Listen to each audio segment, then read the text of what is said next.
welcome back. We had an unfortunate disconnection right in the middle of the boss fight. And we did lose a couple of moves here, I think.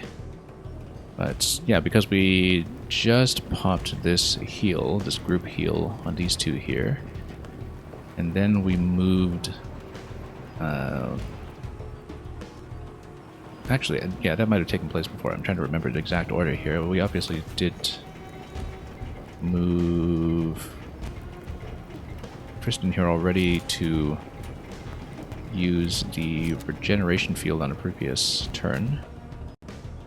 And that was definitely on the last turn, yeah, because we did a group heal here. We moved Wesley down here to do a big grenade shot and a cover blow on the boss, and then we had a shotgun blast from up here towards the boss on this corner. And that was in the previous turns. We lost most of the previous turn in terms of footage, but that's why we've got post shooting here before the massive infinite reflection on the boss's projectile locked down Pova this turn. And we got Wesley in this position where he was previously firing grenades to the left and blowing covers as well. So now the boss is over here. We were just telling ourselves that we do have to remember to shoot off the toupee here. And we should be able to do that with a decent sidearm or something. I think we'll actually come over here. I don't want to stand too close to the explosive barrel, but if we... I don't quite like the barrel given the massive deflection and everything, but if we can maybe even just get in here to have the aura bonus, then we can just do some quick attacks in this position, then we might be able to burn them down quickly before we deal with too many of the other enemies. And having 3 shots available on him means we could potentially just lop off the hair as well with one of them. So I actually am going to take him down here and maybe drop cover on the right, even though that probably won't help very much against the infinite deflection. So yeah, we'll take him down here, we'll drop cover on the right. We'll still be vulnerable to being hit from above. And then we'll attack 3 times. We'll try to lop off the hair with at least 1 shot. Oh, guess not. Still gorgeous. There we go. And then we'll get the 3rd shot right here. We might be able to hit him, actually. I mean, the area of effect attack might not be the best idea, but let's see. Also, we can still do a group repair on this character, which I think we will do. We're remaining in place anyway. We can have an armor ignoring attack this way. Yeah, we're leaving pretty much all the enemies on the board, I guess, if we do this, but might still be fine. And yeah, these guys were all on fire. We might just come back here and grenade this guy. Yeah, focus will be the +2. The crit would otherwise do 11, and probably blow myself up a little bit too. I can also war cry and just hit this guy immediately. That might be best. It'll be a bit of an exposed position, but it'll still hit. Or we attack here. And then we don't need to crit, we just need to focus. And then we can... I think we'll have to leave the ones up top, but that means we'll definitely have to heal this turn. And then go for it. Wow, that hits hard. Yeah, it's gonna be locked down, that's okay. We don't care too much. We'll be able to run down and just blast with a Poe up top, and I think we'll actually still be okay. And these guys will just be taken up at barrel in between, so... Yeah, we'll start this with a boss kill. First of all, let's just get down here at point blank, pretty much, and just blast him. We might even get some additional shooting done here with perhaps the box of sidearms. Because then we get penetrating shots. The sidearms could just hit the barrel. Take out those guys. And we have a free attack over here with double shot. Double shot will just take this guy out directly. And so yeah, let's shoot this way so we don't blow ourselves up too much. And we're going to have some issues here with our other one being set on fire, but that's it for the Lord Admiral. Yeah, too bad we couldn't, you know, do it before the disconnection, but...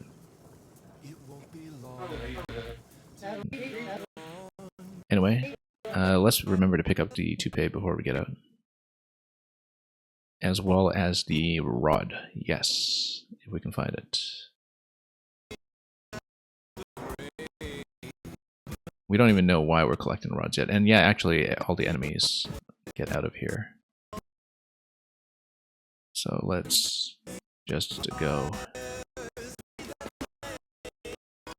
Steal the hair, grab the epic swag. And we don't even know where the exit is. It'll be flagged for us once we grab it. So let's just actually take Beacon up to teleport now and come back down.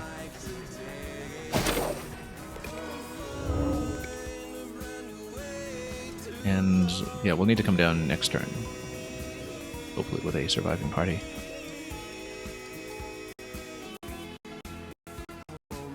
And then we'll keep going. Anything else here? 100%.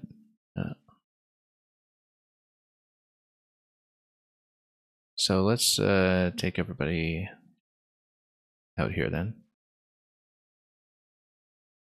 Crack the door. And get out alive with the other two.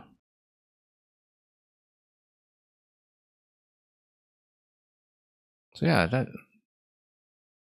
turned out pretty well. Just apart from disconnection, of course. Do we have a sidestep on him? No, we don't. But yeah, we just need to take an additional turn then.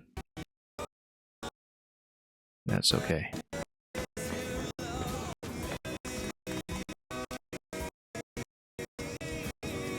Let's get out.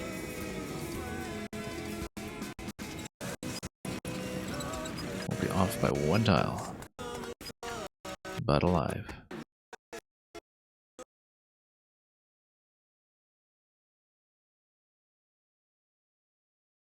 And then... was there a reason to go back here? Because wasn't there like a secret rod or something? But it wouldn't be something that we grab manually by running around this part of the map, right? I don't know, because those are usually unmarked secrets. So...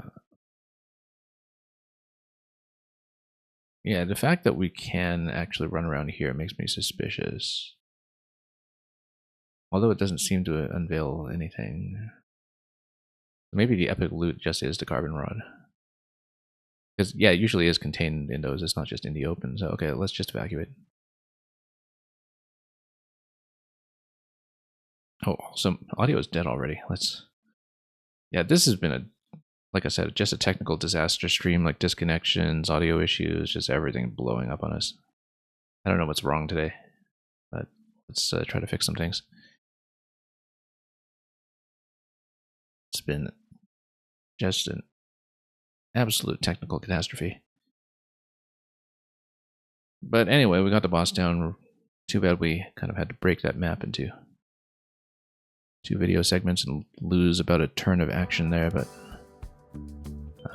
We should be back in order. Let me just check this. Okay. So we got Squeeze on him. We got a lot of reserve XP on the other ones for future classes. And Sniper 4, which is great. And we've also got the glorious Pompadour. And yeah, we got the glow rod, so we've got 3 of these now. And the other 2 were previously optional as well, so I kind of wonder what we've completed here. But I guess we'll find out when we finally go up to that northern base. Great job, the tyrannical rule of Lord Piston is at an end. Crew also seems to have picked another one of those mysterious glowing cylinder. Toss it in a pile with the rest. The rebels will most certainly have decked the royal blue for a blowout. So yeah, that's done. And so we've finished everything we can see here, so I guess at this point we will actually try to progress the story and sail up north.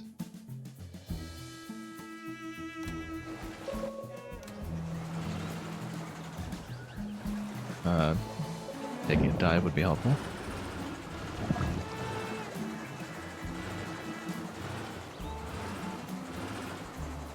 And yeah, maybe there's somebody to talk to about this at the bar. We can check that first, but then otherwise we will go back up north.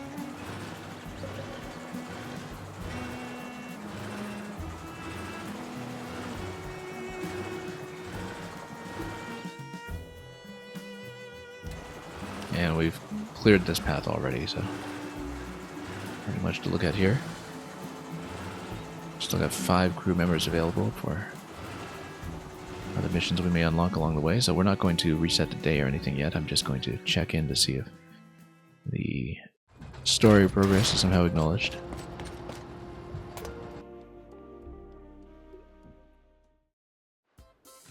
And look at that, it is. The illegitimate reign of Lord Admiral Piston is at an end. How's that? I shan't believe it until I hear from more official sources. I'm an official source.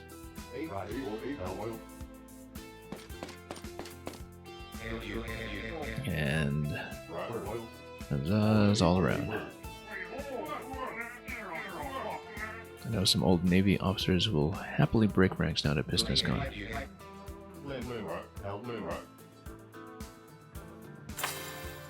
And, oh, we've got a rebellious beret. I think I'd prefer the Pompadour between the 2. Anyway, let's talk and let's explore. Lord Piston is actually scrapped.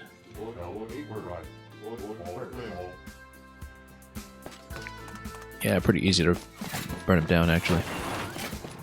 We just needed to know when to go for the kill.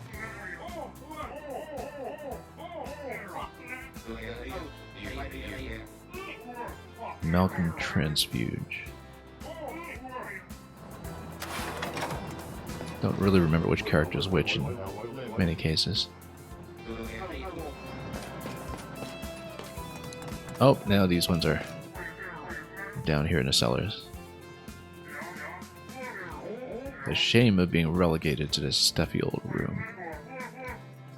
It's not that bad a room. Anyway, they're not revolting anytime soon. Technically, we've still got our orders to patrol here in East Caribbean. Yeah, they can do that.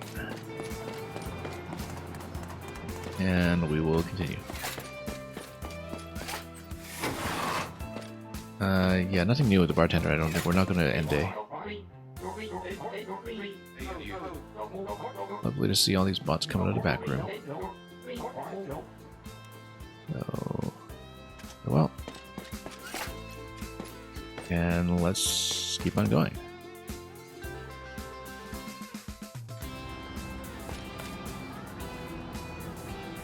Okay, at this point, we will head north. And see what else we unlock. again, I think we're going to have one more crew slot and one more sub gear slot coming. This area was supposed to be done first, but we don't care. We will eventually have to unlock our way here. Let's blow up some rocks around the Eye of North, and then let's head up through the glacier. So, yeah, west and then north.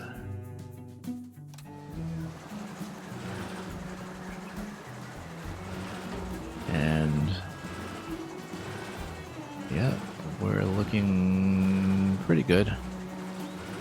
Didn't actually really outfit every class with tier 5 weapons, that's the only thing. But we still have enough of good tier 4 ones to work with.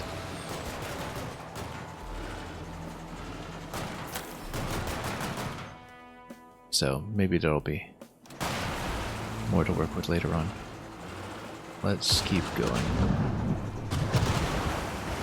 Sure, let's blow some things up. We're in a great position. They can fight each other too if they want, but, you know, laser this down instead.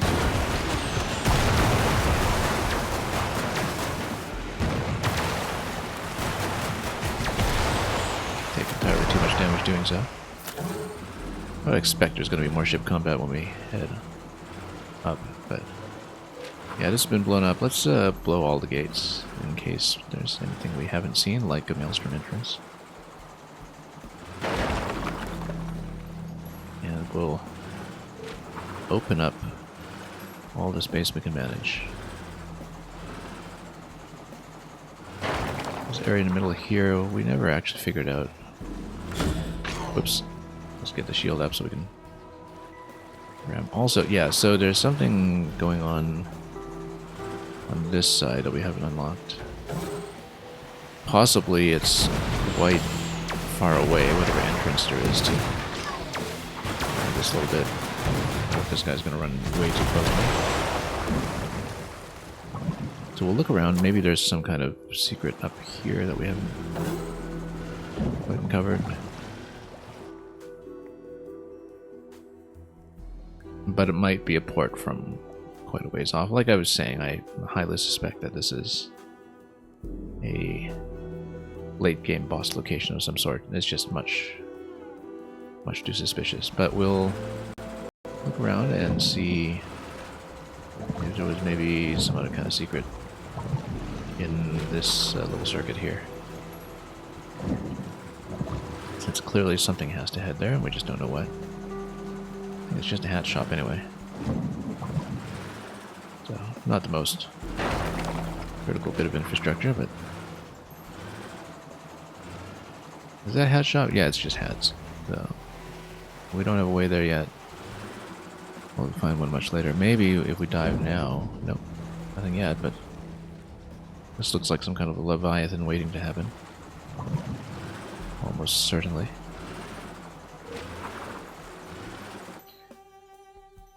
Okay, at this point, we can take the easier route, which is just a lot of combat.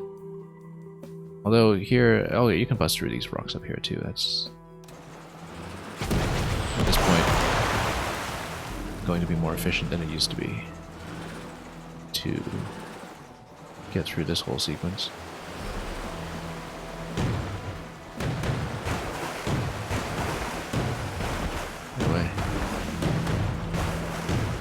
Yeah, because we can just pass through here and then we're out. Don't need to do everything.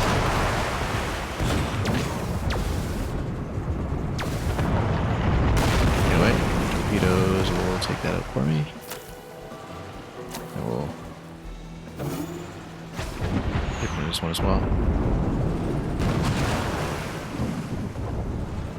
These ones don't fire underwater, and so relatively easy time. And now, at long last, we're going to ram through this and then see what lies above. Unless, of course, there's anything else we've failed to discover from being able to break rocks open for a change.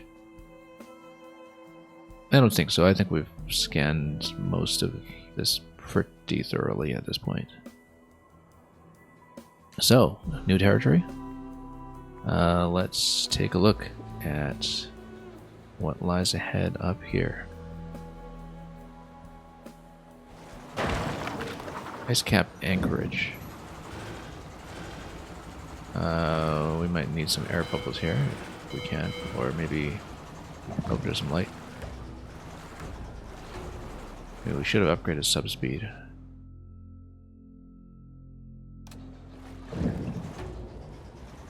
Oh, whoops, need to ram this. Let's get out for a moment so we can reposition a bit.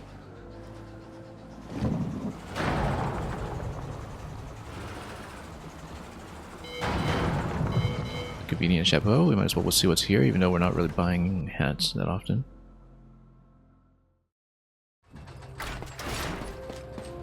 We actually haven't been buying hats at all, we've just got too much headgear to work with.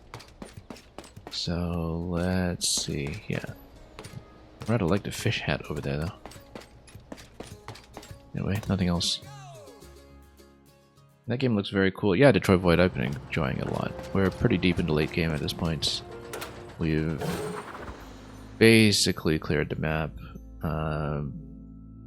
Doing this zone a little ahead of schedule and finishing it earlier today. We had a disconnection just now, unfortunately, right in the middle of the zone boss. But other than that, yeah, we're back to driving this sub. It's a huge game too, compared to the original. Oh, it's through here, and the mysterious frozen vessel. Okay, so here's the story sequence. Let's wrap around here and just uncover the map a bit first. And yeah, so we'll have something to look at here. I don't know if we're going to take a particular squad in or what. Morgan's vessel. Maybe this is where we plug in the 3 rods.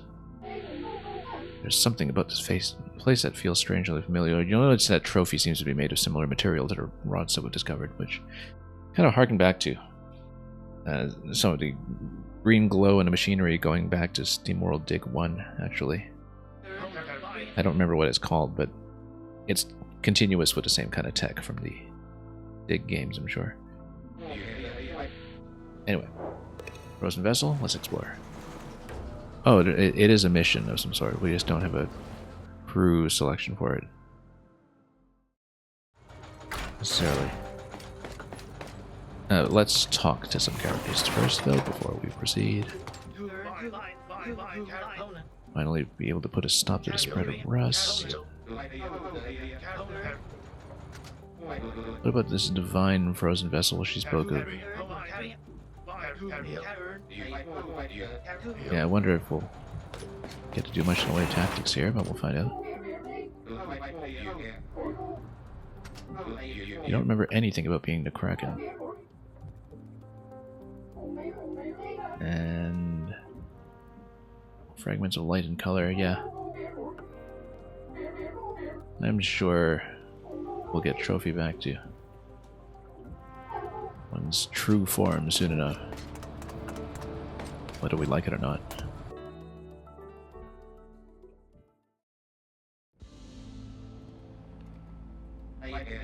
By Cog, would you look at this place? There is something here, something pulling at me. I feel powerful. Yeah, so we're going to have some kind of boss transformation here, I bet.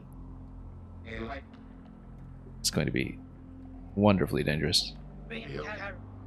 You managed to take us all the way here, Quincy. Let's not stop now. Come on. Trophy, wait up. So, taking a look at the map, we have Doctor over here, Trophy over here, a glowing thing over here, and oh, this doesn't look threatening at all now, does it? This monstrous creature encased in the ice, that's probably the Kraken that is missing Trophy as an essential component. And look at this map too. That if you look at the shape of the map, it's like the shape of the beast, where it's just about to wake up and break out of the ice.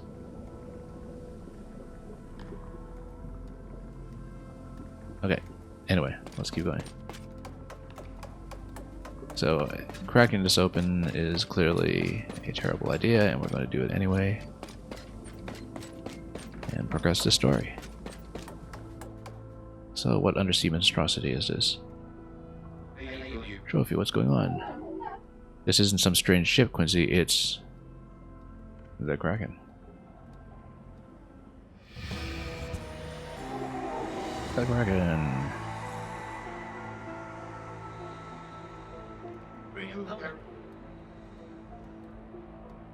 Isn't it glorious? So, yeah, I mean, you know, this is obviously a terrible idea. So let's do it. It must have been frozen in ice since my mother defeated it. It doesn't look so dangerous. I bet we could take it. Haha. Oh, and we will. I can't stand your yapping anymore. You think you've got everyone fooled. Huh? You're the only fool here, Captain Leeway. Use. Ooh-wee, Captain, do you read? I don't mean to interrupt, but the Navy just arrived in there. Sandwich? Sandwich. What the heck is going on? What is the Navy doing all the way up here?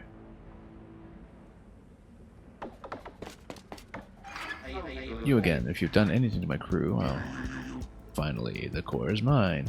Yeah, they've been looking for it all this time. And, yeah, Dr. Emmett Bunsen cut a deal. Well, I mean, I scrapped the Lord Admiral already. I don't even know who the Navy's reporting to these days, but... Commander Battervo, I suppose, is next up in a chain of command. Little brother. Yeah, they do look kind of related. It's the color. I know, I was only supposed to locate the Kraken's body while you secured the core. But yeah, they've been trying to reactivate it, I suppose. That's the Navy trying to take possession of this weapon. But by tricking Krakenbane's idiot son into helping me, I seem to have completed both our missions. And... actually, neither of them are with the Navy, so yeah. They're their own faction. And, of course, Captain Leeway has just been pretty useless this whole time, so... Hard part was praising your stupidity instead of slapping you.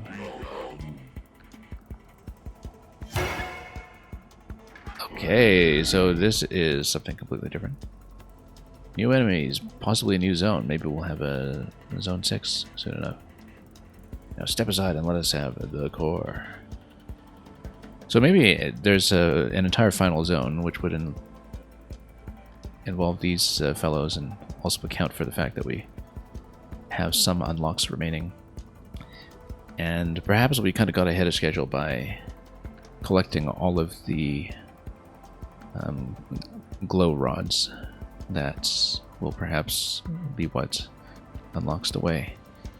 That's what I'm guessing is the case given the structure of the map and that very suspicious eye in the middle. Don't let them take me. They're scary and familiar.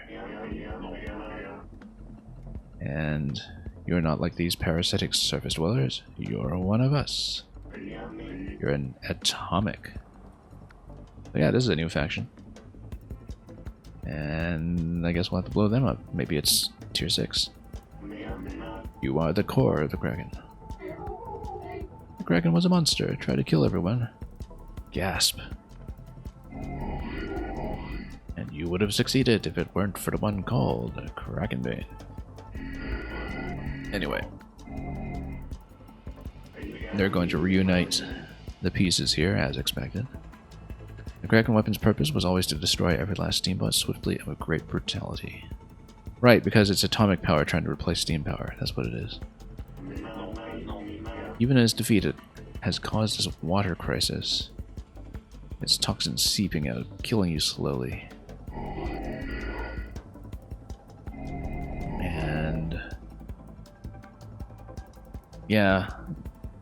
I mean, you know, wouldn't be the first time to blown up a planet. You've proven again and again that you're a genocidal and dangerous species. And...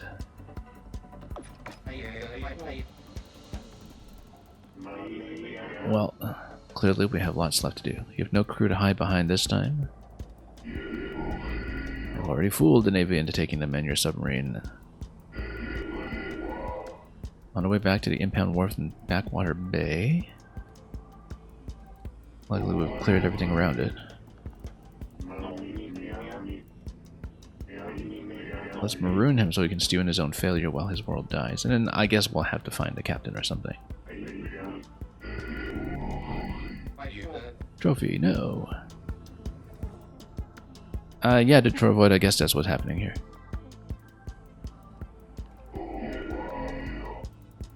I have longed for this moment. I have hunted you across this whole ocean.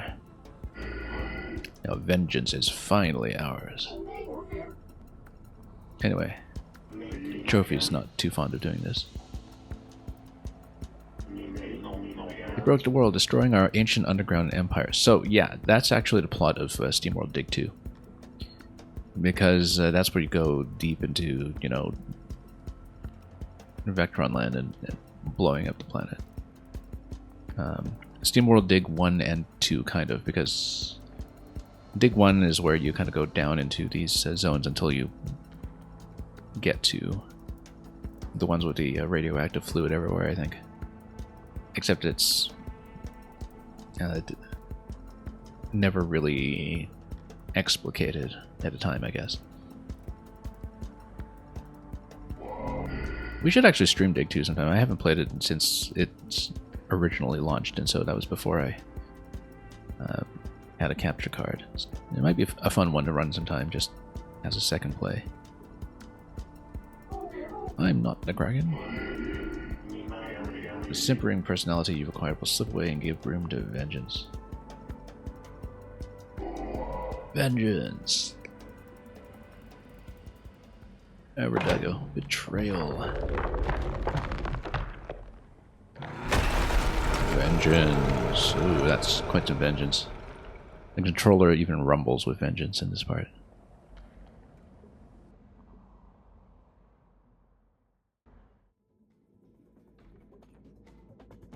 Anyway, cutscene. The respite that the bots of Arctica have enjoyed following the defeat of Tempest Morgan was not destined to be a long one.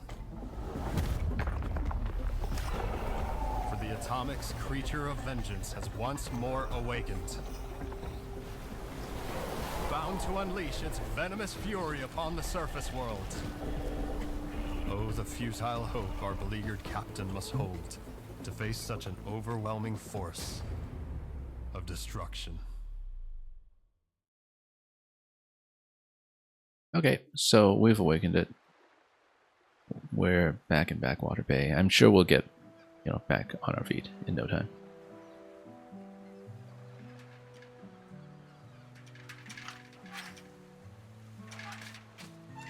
It's alright, we've already cleared World 5, so we'll basically skip right over that.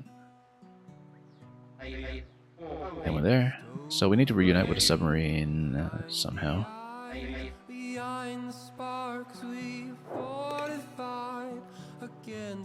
What now? Well, first of all, we have to walk slowly because we're injured. But we'll make it over. We can just scan ahead with the camera actually and see that it's quite a ways to go before you get anywhere. And yeah, I'm sure something will happen before we actually have to walk all the way across. You see, Detroit Void, this world has already been destroyed. Oh, camera's tilting back here. There we go. Because you're already kind of on this fragment of the planet that happens to still have a sustainable ocean on it. For a trophy.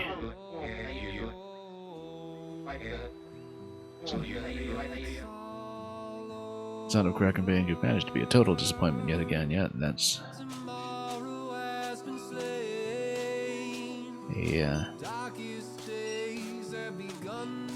a sign of the weight of maternal expectations.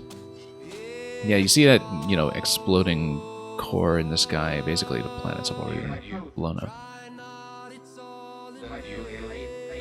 But anyway, we'll do the little slow walk cutscene here. And a conniving traitor, he's probably not even a real doctor. The world is going to be more destroyed. Yeah, exactly. Nowhere to go but down.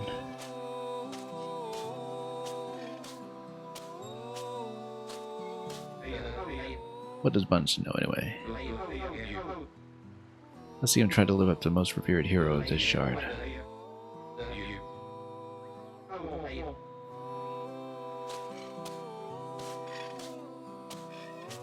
No, I will just keep walking.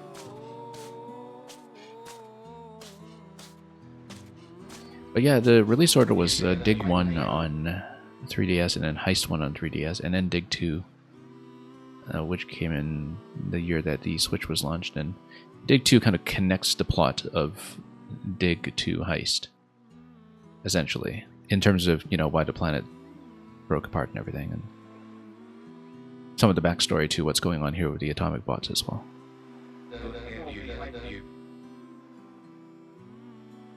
A lot of bots in greater trouble than this, and yeah, etc.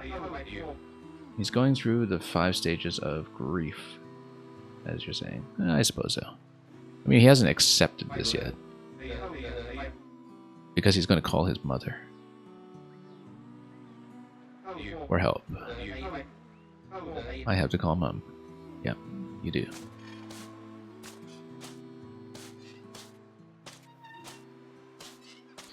And yep, well, we're in a location with good reception here, and so I suppose his mother will come in and save us. I'm kind of reminded of something from Star Trek all of a sudden. I'm trying to place which character was it who actually does wind up calling in their mother. Anyway.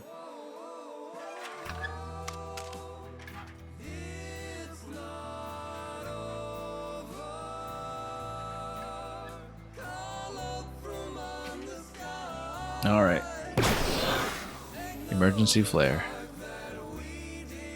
We kind of expected this to happen right from the beginning of the story, though, when it's established that, you know, he's the useless son and his mother is off somewhere unknown. And we knew he would come in, that she would come in to assist at some point.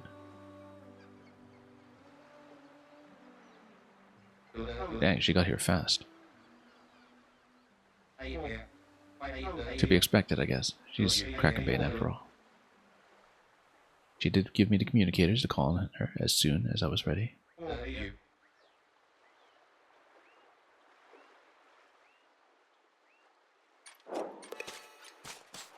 Mother. Confront Mother? Who said anything about confronting? Alright. I know you said you were done with this place.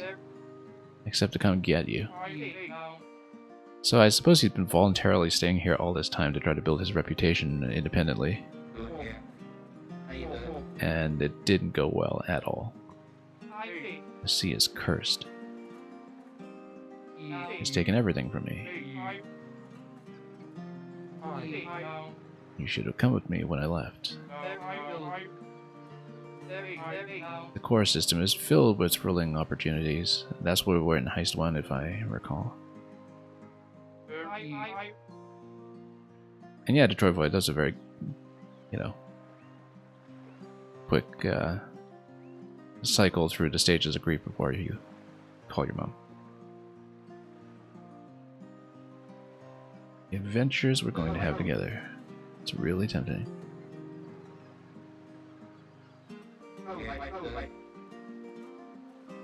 To put this ocean behind me and never look back.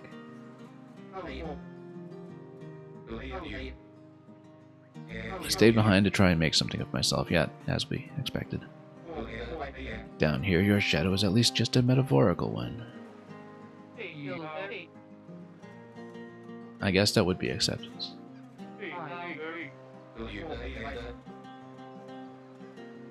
Incidentally, I hope my mod bot is actually working. I can't tell if it's actually been successfully nuking some of the spam that we've been getting today. Like I said, we've had technical issues all over the place on the stream today, but let's keep playing. Not just a one-armed fiasco failing to live up to his name. Yeah.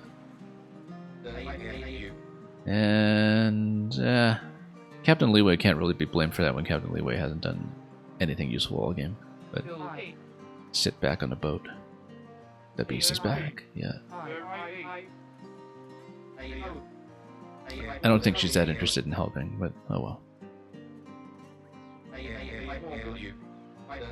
Anyway, back to the sub we go.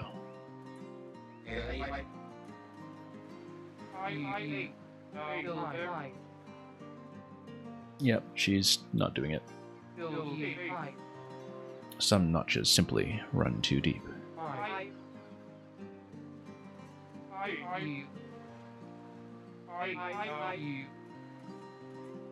I should take you to where your crew is being held. Yeah, simple enough. And we'll even talk some more. Save your crew, I mean...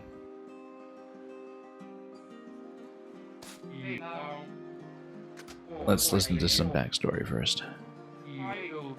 Not something I'd like to revisit. Beast had terrorized Steambot ports for a while before me and my crew went after it. And yeah, because it's, you know, atomic radiation everywhere. Explaining the green goop in some of the other games.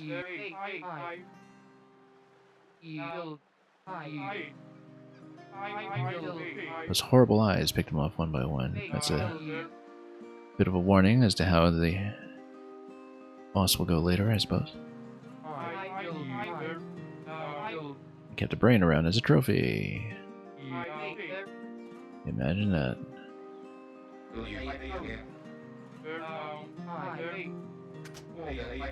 And leaving the shard, yeah.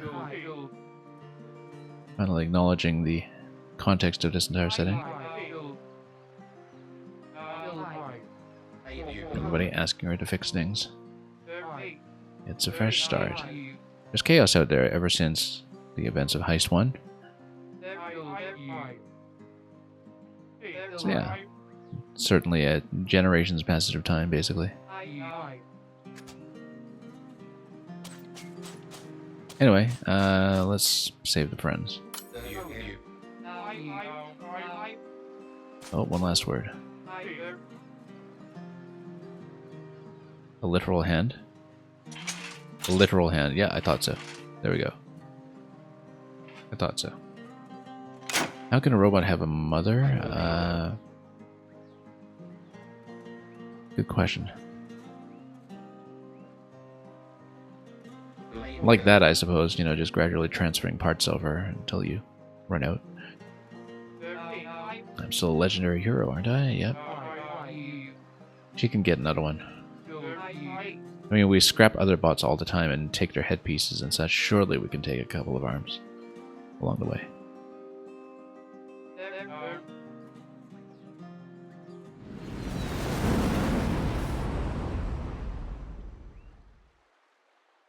Anyway, with that whole sequence out of the way, let's see what the continuation is like.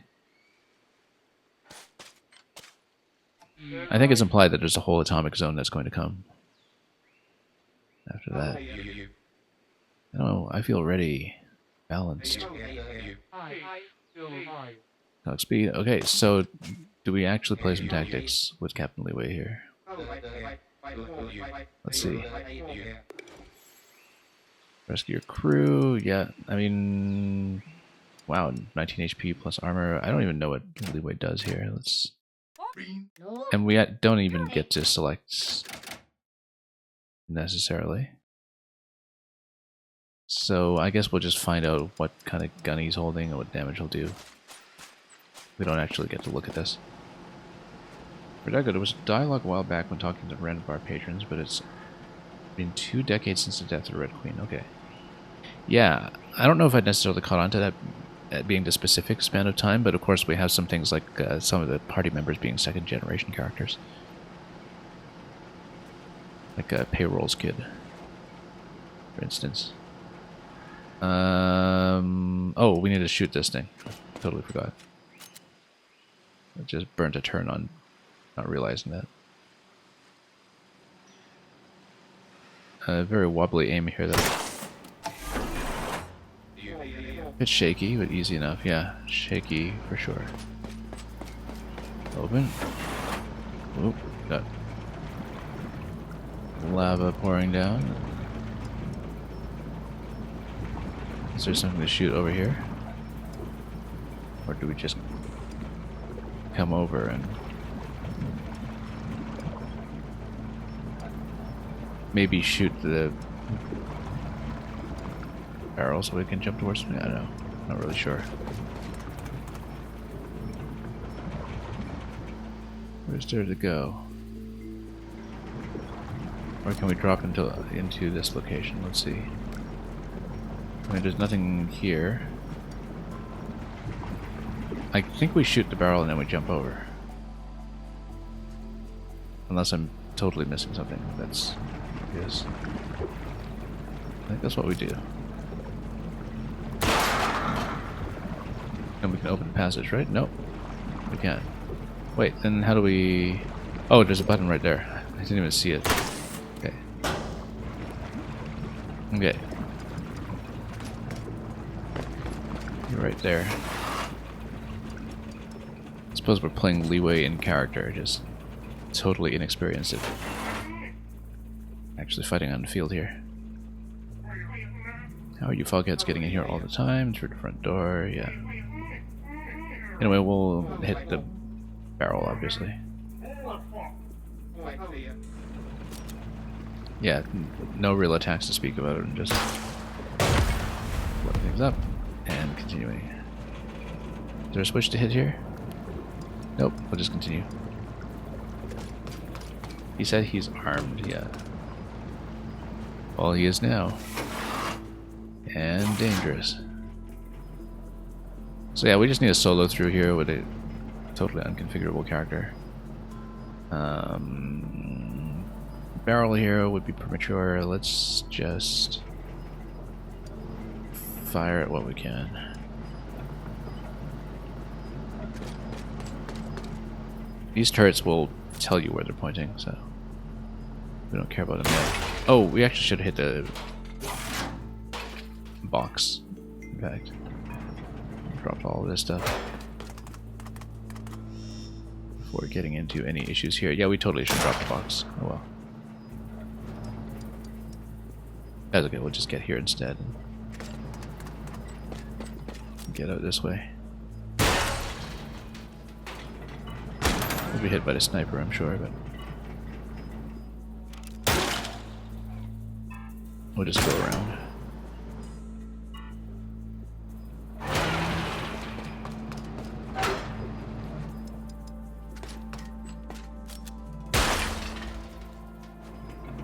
Do we need to get rid of everything? I think we might. It's really not an issue. We just run around at this point and shoot things.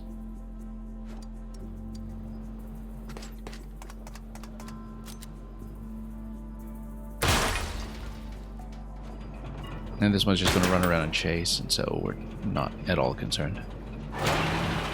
Yeah, Detroit Void, it is turn-based. Oh, this mission doesn't really show you much of anything that we've been doing, because again, we're kind of in the middle of the story, and usually we have a party of anywhere from 1 to 4 characters who are on the map at the same time and who all have different classes and special abilities. But yeah, it is a turn-based game like XCOM, but it's a side-scroller.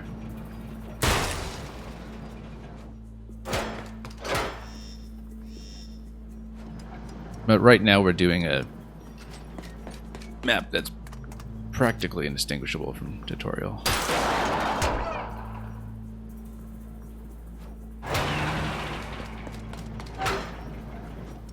And then we might as well just shoot at closer range here before we do the zone transition. Where's my crew? Oh, now this is our first sign of the atomics on the battlefield. So we don't know what they do, but let's see. Its primitive power is weak. Battle form. 11 HP, and they transform in a cocoon that is also armored. Ah, okay, so they transform into equivalent of the Navy bots. That's easy enough to understand. And then we just shoot this barrel, don't we? And hit the switch first to see. Oh, it needs a key. Okay, fine. Well, there's your loot bag, so we'll grab it. And let's get some people who know how to shoot. There we are. Also, my sound is dying again. This has been like the 5th time today or something. We've had, like I said, a technical disaster stream where we've been besieged by everything from disconnections to sound cutting out to everything else. And so, give me one moment. We'll see if we can get it to stick this time. I don't know why it's so bad today. It hasn't been as bad in ages. But we do want the music up and running for this. So might be a loose connection somewhere or something else I didn't configure properly. Okay, there we go. Anyway, crew's been released. Let's get back on the sub. We might have to get the sub though. Let's take a look. Anyway, everybody here. And then let's get out. Something different? Oh, mega cool new arm apparently. It's been quite handy. Something went in deeper than the metal frame. Yeah, the thing is, you know, the recruitment, of course, is pretty flexible up to this point. And so I kind of wonder how much the dialogue changes or how it's configured relative to how many party members you actually have at a time. And which ones you have as well. Because there must be some changes along the way, perhaps. Unless the characters just say the same things, but in different orders or assignments. Not really sure. I woke the Kraken. Well, just gives us all something to hunt. Yeah, notice that they're all wearing the hats that I gave them in battle as well.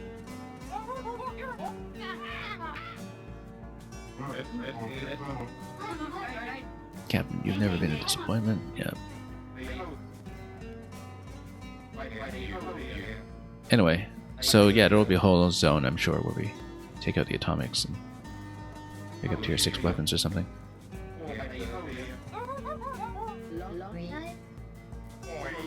Don't know how far we'll get into it today, but we'll see.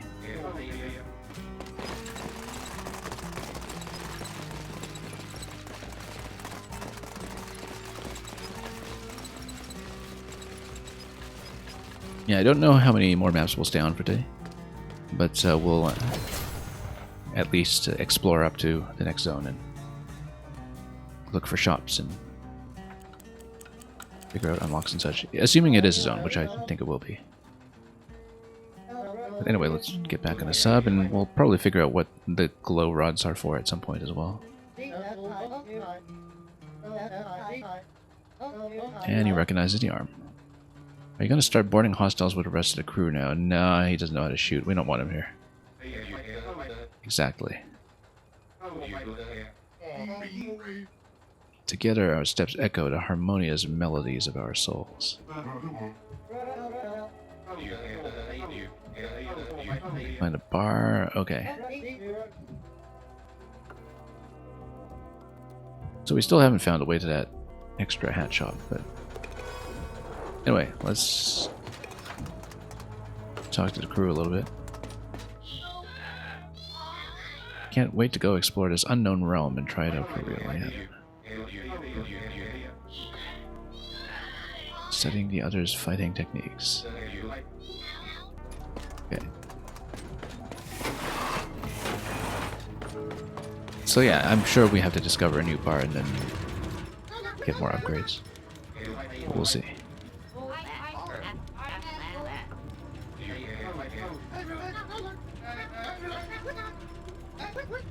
Less than very nice bots. Yeah, probably.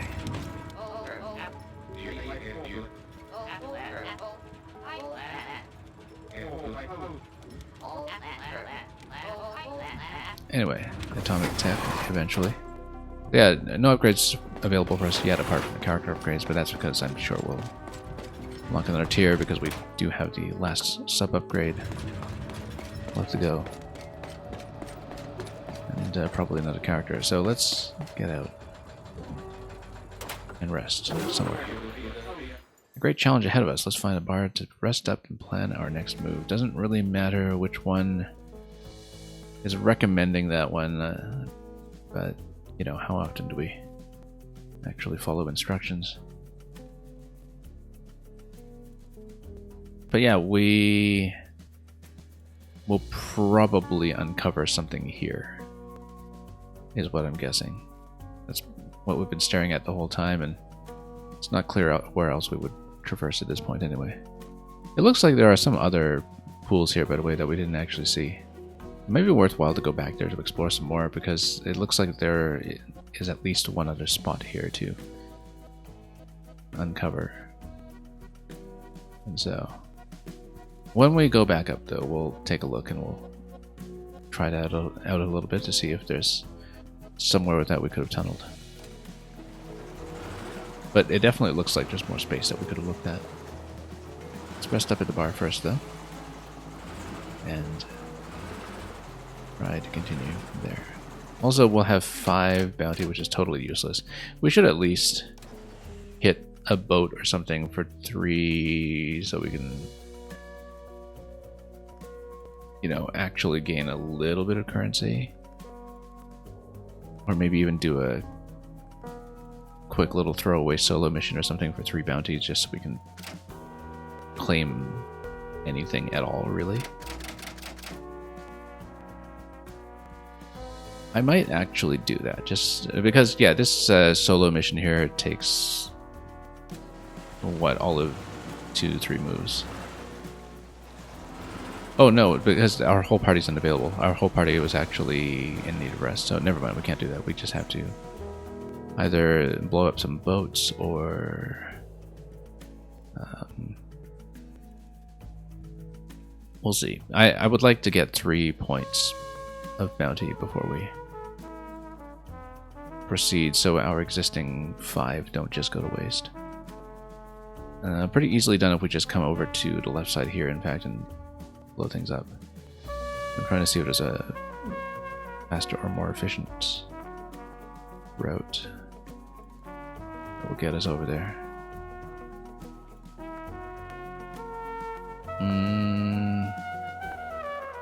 Yeah, like I said, it doesn't matter which bar we go to, so we can just go to Shiner's Cove and blow some boats. Or up here, is there a quick and easy 3 that we can get? Yeah, there is. Right here, in fact. Maybe we'll go for that instead. Since we know we're eventually going to have to probably head over to the eye. It makes a certain amount of sense, although that's a long ways off too. Let's just sail and find out. Doesn't matter which bar. I think. Actually, maybe the quest will require it, but we'll... Like I said. Oh, story-wise, the game will force me to Gorkins. Okay, then we won't go too far.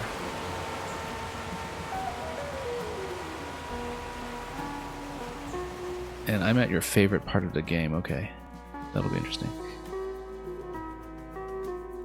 And yeah, we see 2 medals over here, and we see 2 medals over here, and so...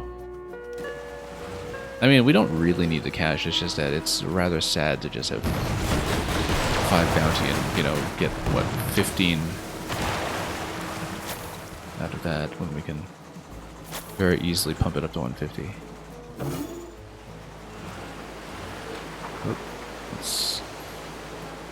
But that's okay, we'll just blow things up quickly. I mean, we're so overpowered for this zone. Interestingly enough, though, it does show you that you can rest elsewhere. The Deep in Arctica rested far. I was like, where's the plot? Okay. Interesting that it does just move the waypoint, though, right? But we'll see. I'm kind of curious as to what happens, even if you're already telling me what happens.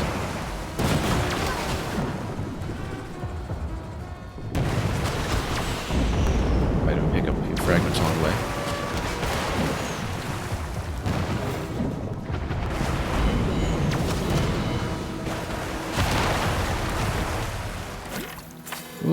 we found another gold rod. That's interesting. We've got 4 now. So they aren't just in secret locations on the maps. There's even more of them. Didn't realize that. I mean, it's just from some ship that's totally unmarked, right? Like that was very interesting.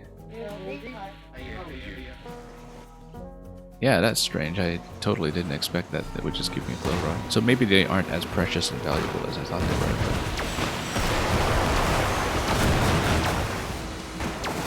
So I just found one in the middle of nowhere. I'm taking a little bit too much damage here, but let's head up to this side. Is there something through here? No, it's just shallows. If they changed it by a hotfix, you're down for it. Yeah, there was a patch, right? I don't know what any of the patch notes were, but there has been a patch since I started this game.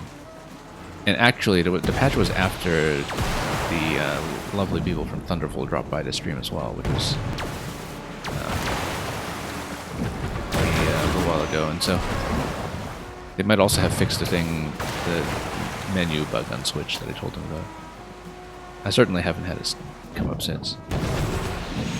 So yeah, I don't actually know what changed with the patch. I think there was a new like mission guide thing or something. Let me see if I can show you. Yeah, because you see how there's like a job help button now? I haven't seen what that does, but I wonder if that was new or if we just didn't notice it. Also, we're taking way too much damage from careless play. Let's back out before we blow everything up.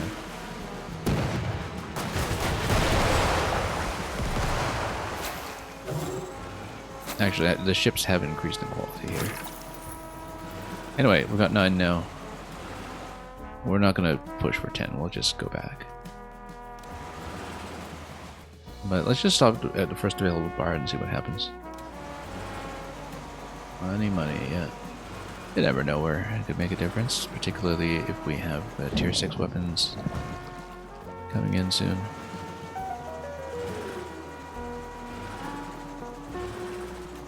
But yeah, let's see if we can just progress through the nearest bar. All the gallons, all for the hats. Pretty much. Like I said, I haven't really bought that many hats so far, but eventually the cash will have to go somewhere.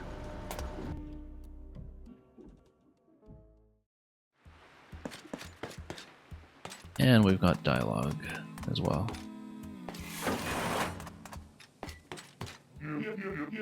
And I've broken through the Navy's wall, yep.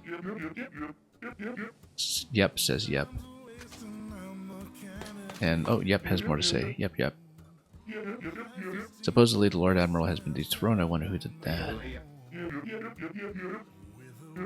But they've tripled in value. Yeah, a bit of a typo on a diesel bot there. Oh well. Okay. I heard that you made some mad priest walk the plank up in Arctica, did we? Oh yeah, that was the Rattler boss. What happened with the Royal Armada? Anyway, what's in? And grab this. So let's see if it actually progresses or not. So, yeah, it makes your replays more open. I don't know if you're getting into this to replay at higher difficulties already, Vertigo, whether you're already cracking away at Elite or something. But possibly, I guess maybe this was something that was patched since you looked at it, if this is what happens.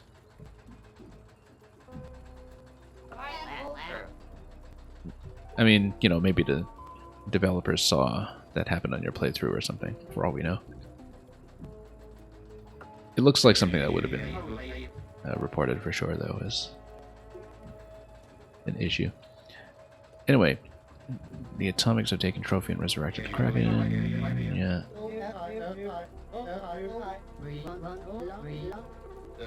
So let's find the beast. I mean, I think it's pretty obvious. where we'll check. Some sort of trace up north that we can follow. Sure.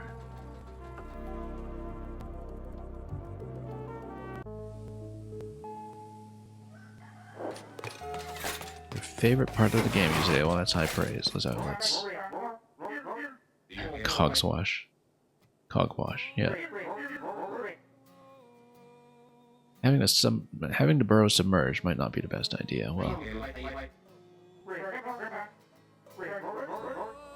we'll be just fine.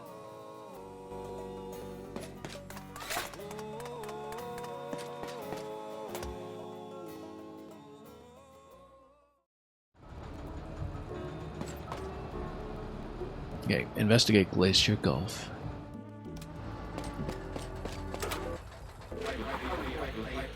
Pick up the trail, something up at the Ember Roost. And Mustard rubble blocking the tunnel in Shiner's Cove. What rubble blocking the tunnel in Shiner's Cove?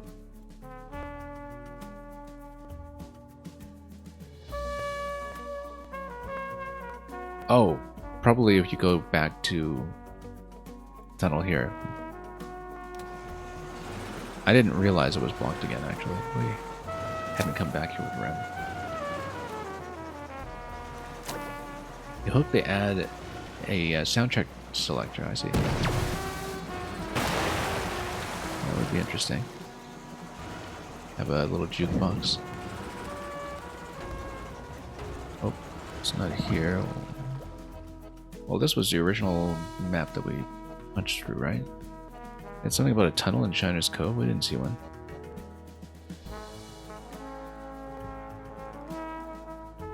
But we can look around to see if we missed something. Unless it's something that I already blew up on our way out. Because we looked at all this already. Let's see.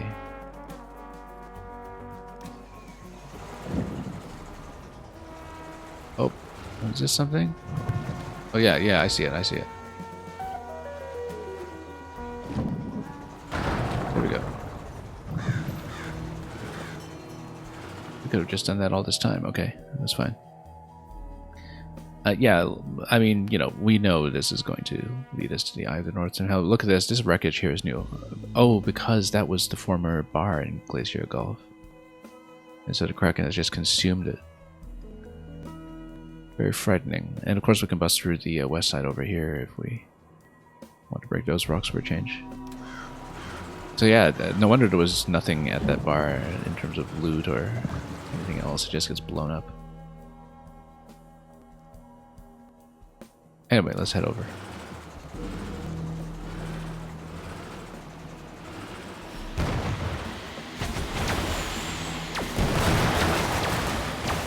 And more patrol boats. We're not too concerned about that.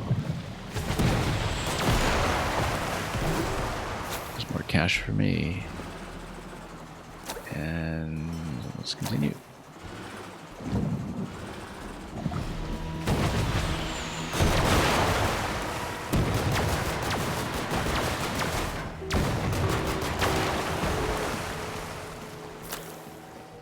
Bounty of the Sea. So yeah, we'll take the northern passage this time, just for fun.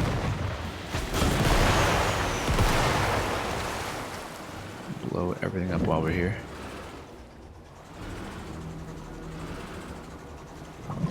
How have they been making diesel fuel so effectively? Very good question.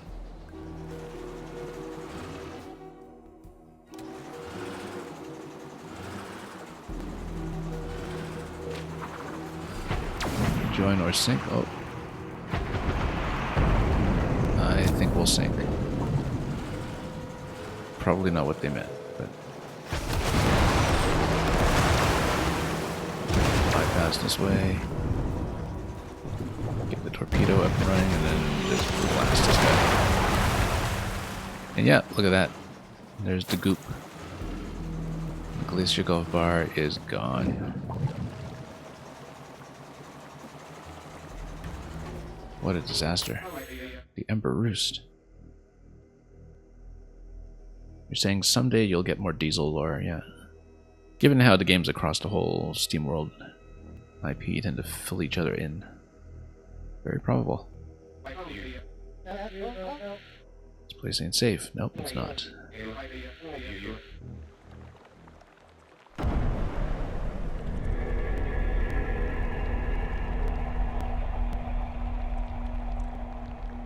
Okay. That's rather concerning.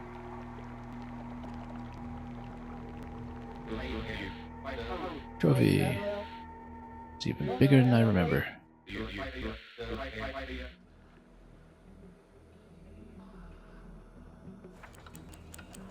Board the submarine. Can't just sit idly by and let the atomic monster eradicate our world. With enough power, maybe it would be. Glow rods? Ah, there we go, glow rods. Strange power sources, informally referred to as glow rods. We've got 4 already. We've encountered 1 of them. Well, yeah, slightly more, in fact.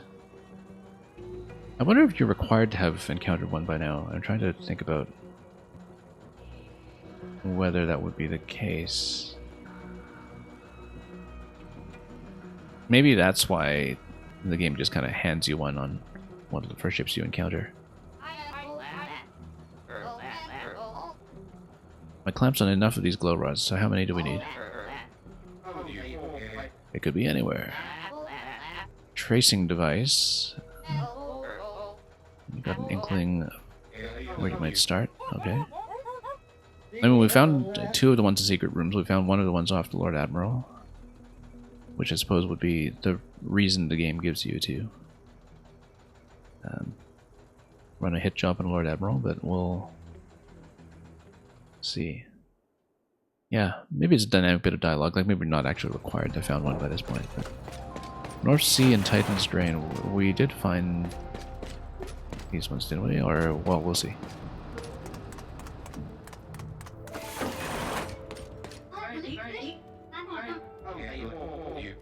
Okay, tilt some part of this to your advantage, etc. We'll speed through some dialogue.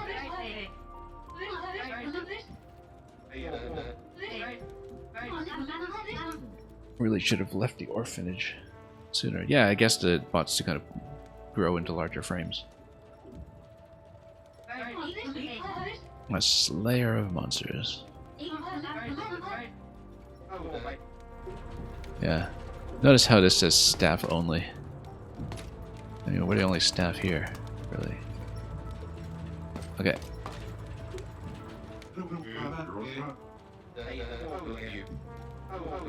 Honor and loyalty are your whole thing. I thought throwing grenades at things was his whole thing.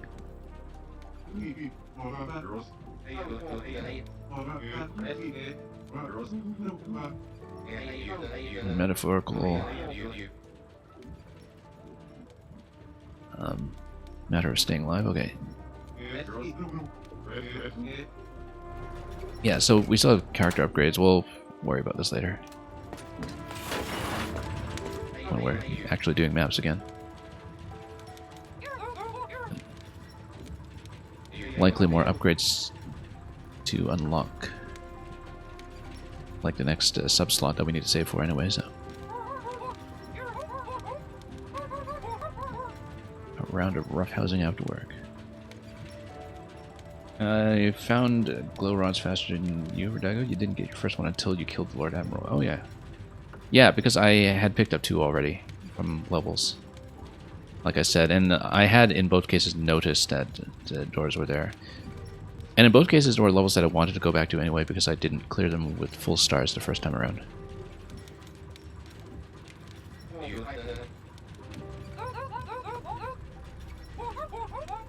Unionizing strikes and all that, yeah. That's why she's wearing the Kentucky Fried Chicken hat.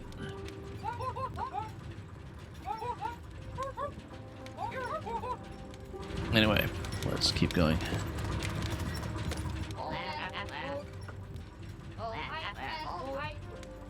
I'm a bit excited about getting my clamps on the atomic source of power. Yeah, I don't remember how explicitly you know, green radiation and the sort of secondary power source and everything is explained as atomics in some of the older games like Dig 2. I would have to play it again. Like I said, I'm kind of tempted at some point to just run Dig 2 again because it's been, what, 7 years since I last played it. And I wouldn't have been able to stream it at a time. It's a game I do want to replay at some point. I remember I loved it quite a bit. Anyway, finding glow rods. Got some locations. You saw something below the surface of Glacier Gulf close to remains of the Ember Roost, so we'll dive in this area, I guess. One has been taken to the faucet in Titan's Drain. And... yeah.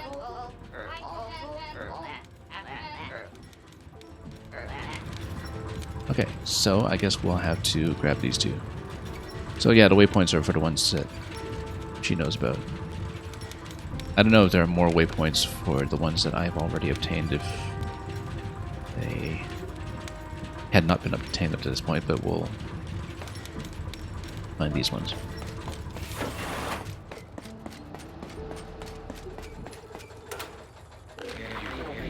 Let's start looking for those glow rods. Indicating to you're close to one of the rods right now. Okay. Great. So yeah, Redago, I don't know if you also did things in this order and took out the Lord Admiral prior to the Arctic story sequence, but if that was your first glow rod, then who knows?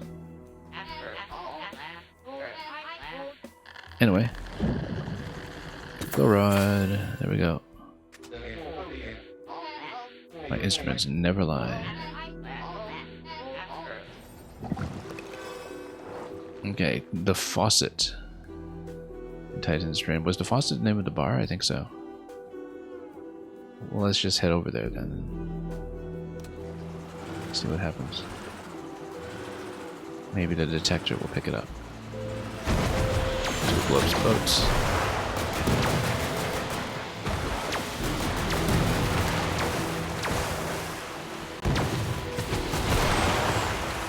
Okay, there we are. Yeah, you saw an opening and decided to explore, and it led to that pompous admiral. That's right. Yeah, you remember radiation barrels in a Shiner's area in Dig 1, and you know there was the atomic lake in Shiner Enclave in Dig 2. I actually totally forgot they were called the Shiners. That's a good point.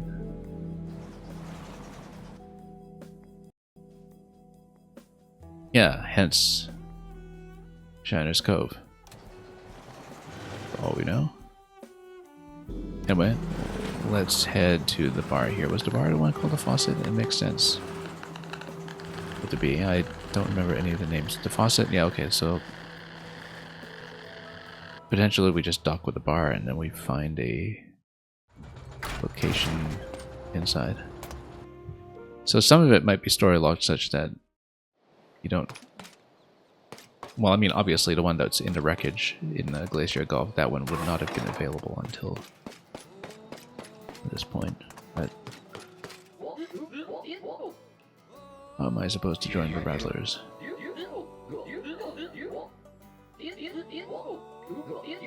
Anyway, bone does not rust, apparently.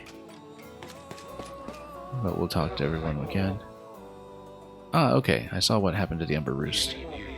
How did you survive the Kraken's attack? With this glow rod. Or maybe not. I did not expect it. Always good to be taking precautions.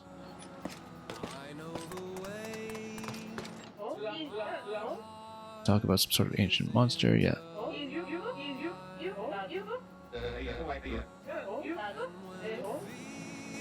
Okay, so yeah, there is one recruitment slot remaining.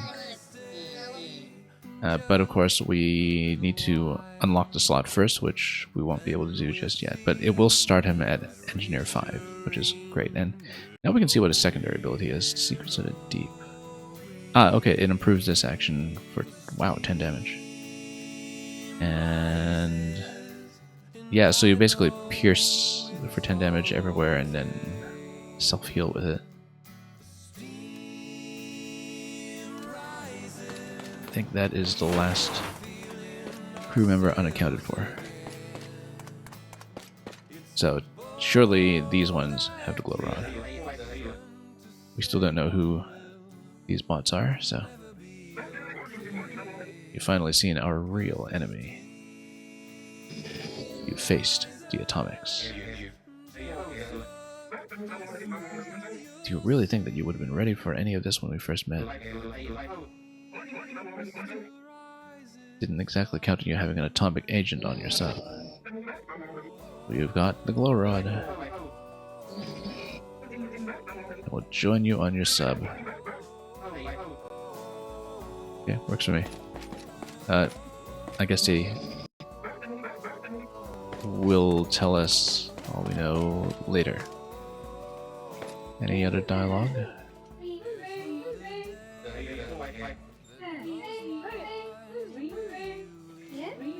Okay. Farewell. And anything else we need to look at here? Not really. I mean, we have the recruitment price. That's important to know. And that we can already afford it, which is also good. We actually have so much to sell off if we want to sell it off as well that cash is not a huge concern. We haven't sold any items in quite a long time. In fact, since we've been so flush with currency.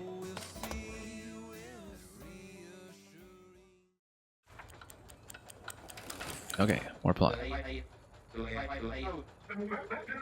Okay, so who are they? Oh, look at that. I kind of suspected that we'd have some kind of Heist 1 connection. I didn't know it would be these two specifically. Fen, of course, is from the DLC for the original game, if I recall. I think Fen was the one who was the DLC character, right? You're Piper Faraday. So, yeah, she's been getting on in years and kind of tells you how long it's been. Lost an arm along the way.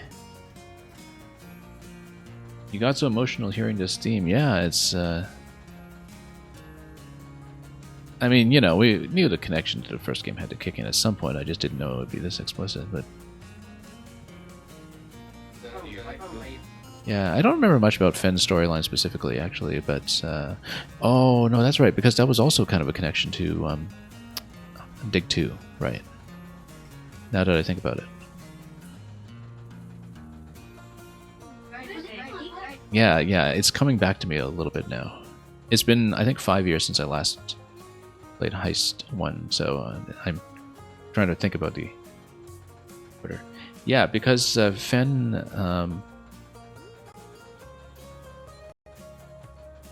I thought Fen was also like the DLC character in Heist 1 before Dig 2 came out, right? Or am I misremembering that? Anyway... But you see, when I played it originally, I would have played Heist 1 without the DLC. Then I played Dig 2, and then I played Heist 1 again on Switch with the DLC. And so I would have kind of picked things up in a different order, I think. But yeah, again, you're saying deep cut. Little old me crewing with all these legends. And... yeah, so of course, depending on the characters you recruited up to this point, I guess they all react a little bit differently.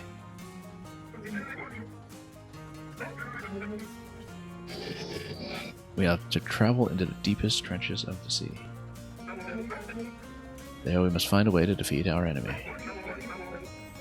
If the atomic military takes control of this shard, everyone will suffer. Including civilian atomics, who only want to survive. So, they've been contacted by common bots. Mentioned an artifact that could control the Kraken. Anyway, find secret artifact, vanquish mythological beast, defeat technically superior armies, save the world. I mean, we're traveling with people who know how to do this kind of thing, so... all I have to do now is get the submarine fitted with an atomic engine. Okay, so we get another glow rod. And we're sitting on quite a few now. So, end the day at a bar? I guess we will. Oh, let's talk some more first, though. Only been 20 years? What have you bots been up to after you beat the Red Queen? Some of our old crewmates are still out there, yeah. Even tried getting your mother on board. I think she's not that interested. Fen was a Vectron sprite in Dig 2. That's right. Yep. I do remember that. That was kind of central to the plot. I didn't know who Fen was at the time because I hadn't played The Outsider yet.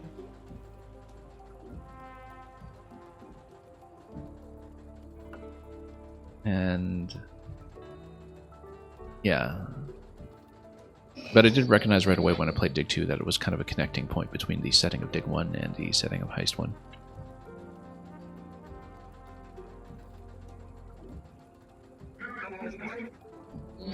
But yeah, I guess Fen would have been kind of like a Dig 2 teaser in Heist originally.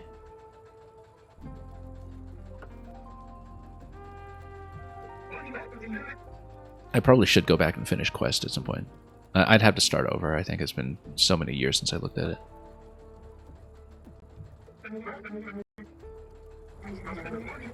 Okay, let's talk more about Heist 1. That old story has been told and retold again and again.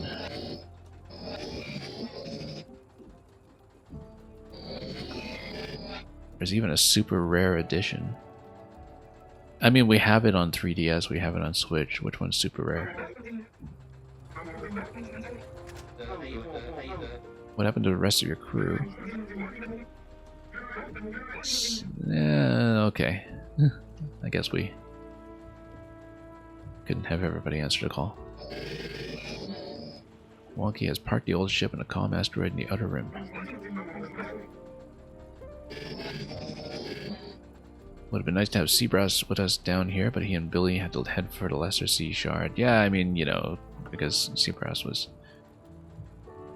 the one who could handle the ocean.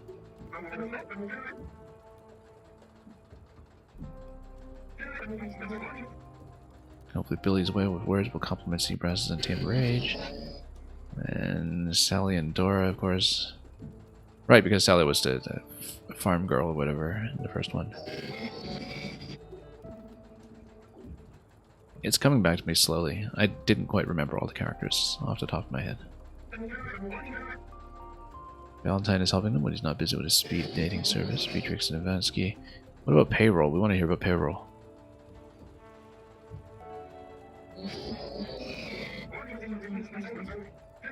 Payroll does his own thing. Impossible to lock that bot down. And then, oh, there we go. We have some acknowledgement of the connection. Maybe Poe's been looking for payroll all this time. Parental issues of her own. They don't seem certain about what real power it holds.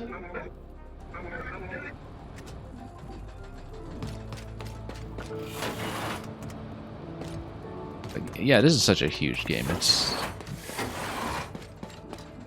much, much bigger than I expected of a Heist sequel, I will say.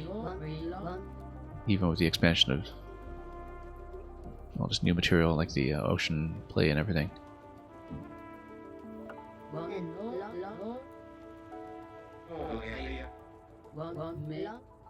Nothing to be jealous about. Just to be perfectly clear. Are we sure this is a real pipe of Faraday?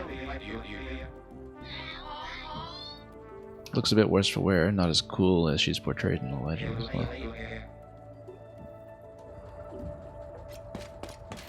I suppose they needed some excuse for them to just not join a boarding party directly. Alright, they started out working for the Royal Space Force, yeah.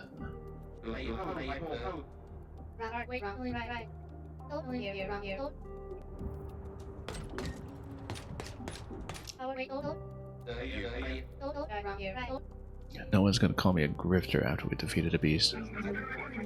And yet, that is what you still think of your father. The last thing you ever thought was your boy Payroll having family lore, yeah. I mean, it's an instantly recognizable robot design though, right?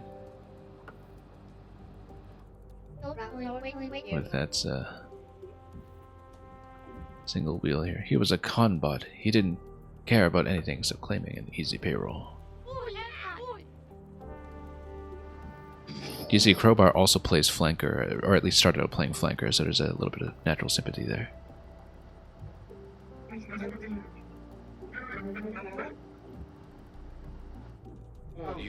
You don't take on a challenge like that just to make a quick buck. Well, I don't know.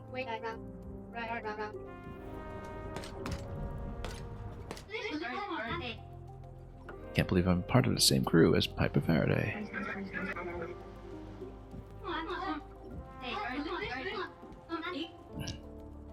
Never been this close to a bona fide hero. Well, you see, that's because Captain Leeway hasn't done anything.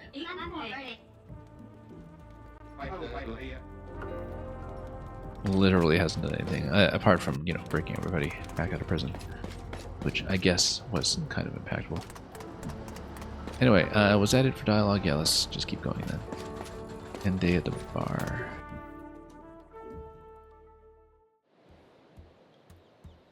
Didn't expect family drama and lore. Yeah, it's an interesting choice in terms of which character to pick up on here. So we're going to have another day that we just burn with no missions. That's okay.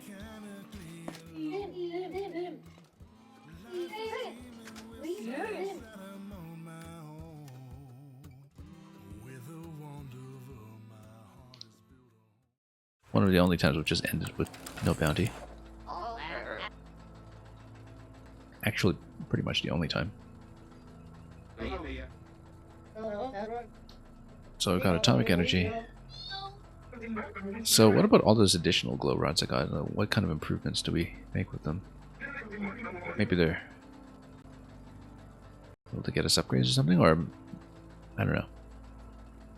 The Eye of the North, yeah, we know what that is. Head straight for the safe house of our atomic allies, and then we can look for tier 6 weapons. If there's an Argent Articles branch down there, which I'm sure there will be.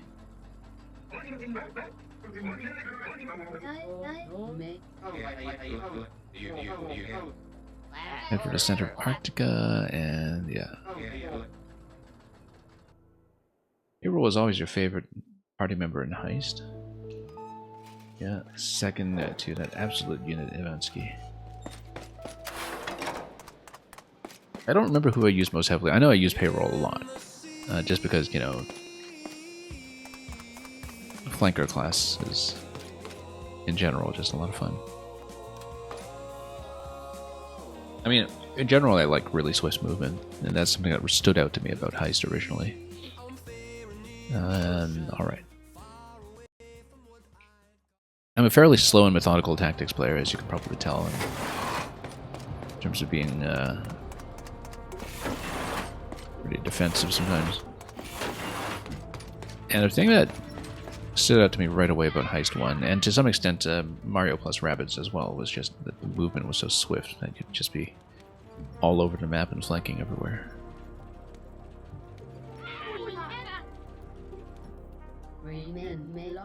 Lost opportunity for some real heroics, yeah. Anyway, let's dive. Let's open up the next upgrade slot and recruitment slot. Like I said, I don't know if I'll be staying long enough today to do any additional tactics maps. But we'll explore. We'll just play with the ship some more and see how we do from there. So, let's dive. New day to upgrade the engine and rest up again? Or I don't know, let's take a look at our inventory here. Do we actually still have any glow rods? Or yeah, so all the glow rods have been used at this point. Atomic engine, unlimited power.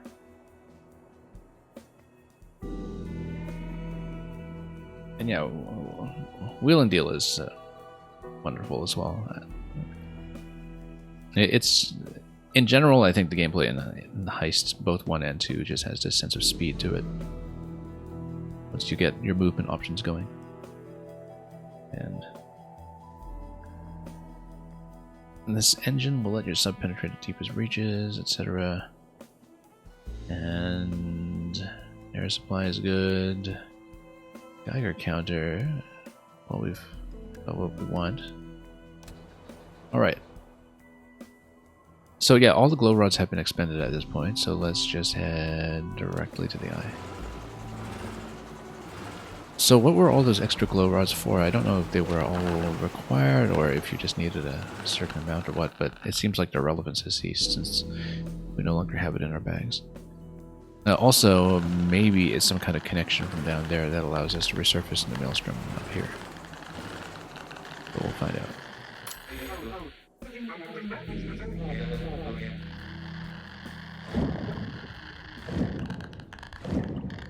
Okay, oh, so there are multiple tiers of diving now, I see. Yeah, and then the air tank is quite a bit better now too. So I wonder if there were locations where you could, you know, dive down 2 tiers or something that would have permitted us to check whatever is on this side. But anyway, let's go. Get the air bubble. Then down.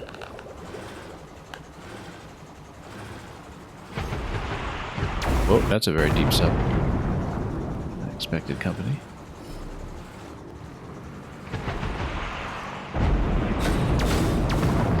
Abandoned ship. And then this goes even deeper.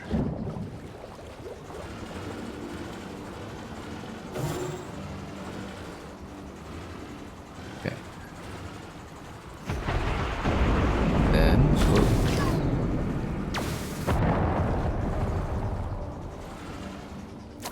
Yeah, because it looks like if you look at the sprite artwork for the atomic engine, it's got 6 of the rods sticking into it, and so we just had all 6 right out of the gate. Which was very, very convenient. Because that means we can just get the late game right away, fight a little bit, spend some air, and get some treasure. While we try to avoid the spikes.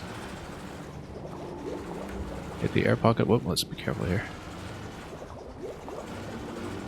And we'll go even deeper in a moment once I've had a chance to check the loot on this side, which is just some cash.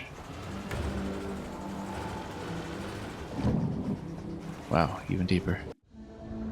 Atomic City. Propelled by the audacious notion of stopping the Kraken, Captain Leeway and crew must boldly descend to the deepest reaches of the Great Sea. Guided by the experienced counsel of legendary Captain Piper Faraday, they shall have to brave the unknown expanse of Atomic City.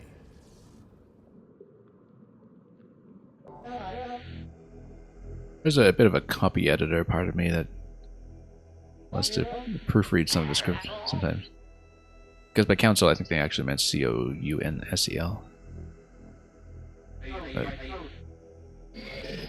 we are nitpicky that way. Shelter of our atomic allies should be a little further east, and yeah, we can just follow some cables. Of course, we want to find margin articles or equivalent. Not that we'd necessarily have the cash for it. Oh, so we can pop air bubbles along the way. Good. Yeah.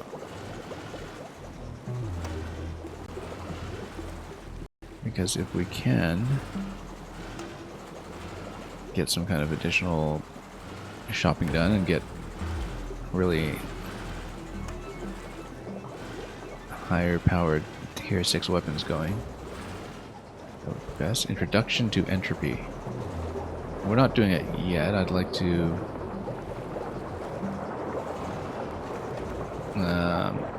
explore first, so we can see what the. Oh, I guess maybe you do have to do it then in order to lower the gate. But we can try to hatch shop first and open the gate, yeah, because it gives you a shortcut. So perhaps we do need to do the map, in which case we will.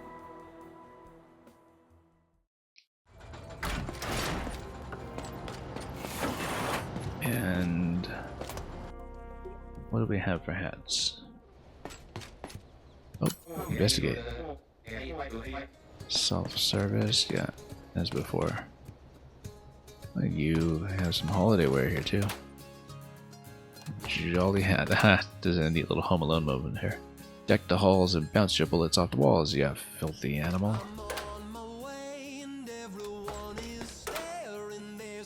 Yeah.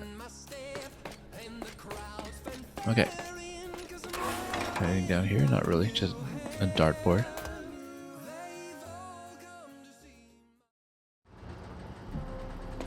Okay, if it is required to bust through some maps to find the next location, let's do that. And fight our way through. Yeah, it looks like we'll have to do it, so. As long as this station stands, our beam gate cannot be crossed. We are the reckoning. Whirlpool going upwards, yeah, we've seen it. Okay. Within the station there must be a way of lowering the beam. You know what, let's set up a crew of 3. We have no idea what's in here, so it doesn't matter, we're just going to choose it based on which class rather we want to level. I wonder if it shows you how much bonus XP they're sitting on actually when you're on level 5. Because we might make some decisions based on that as well, that we can figure out what to rotate them into. I feel like, for instance, that with Poe, we actually do want to build Sniper, just to get an aim line going on some of the weapons. I mean, we kind of have one with the scope, but then you free up the slot for the scope.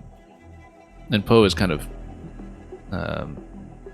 sitting on more cogs than she can use anyway.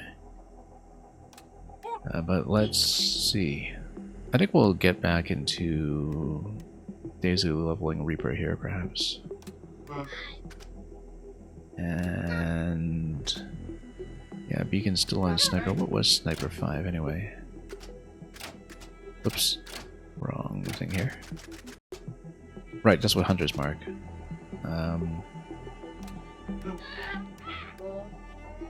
Let's see what else we'll build here.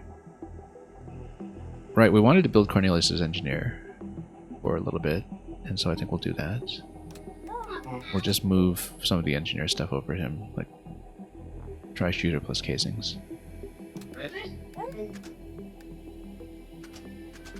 Now let's do that. Definitely with the increase there. And of course, we don't know what kind of immunities we'll want when the time comes. Maybe even put the aura booster on him too, but let's do that. Now let's see about the cogs. Lots to choose from. We got all this flanker stuff on, and oh, we're not carrying a sidearm right now, but second win for sure. Rather like the idea of going shifty as well. Oh, we can totally put on just a cog +4, that'd be fun.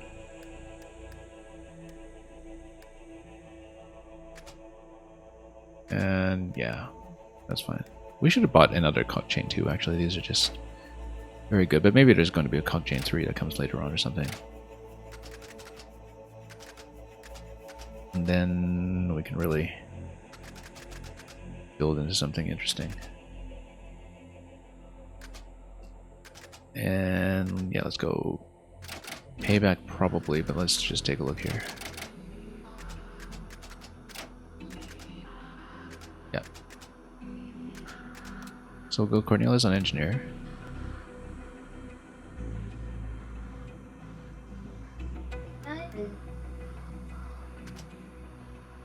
And then yeah, we're just going to build it into some of the level 5 class overflow that we have going on here. We'll get engineer, we'll get Daisy on crossbow perhaps.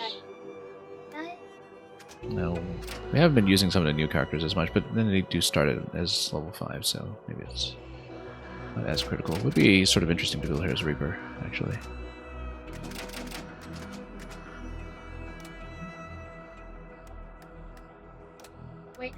But let's see.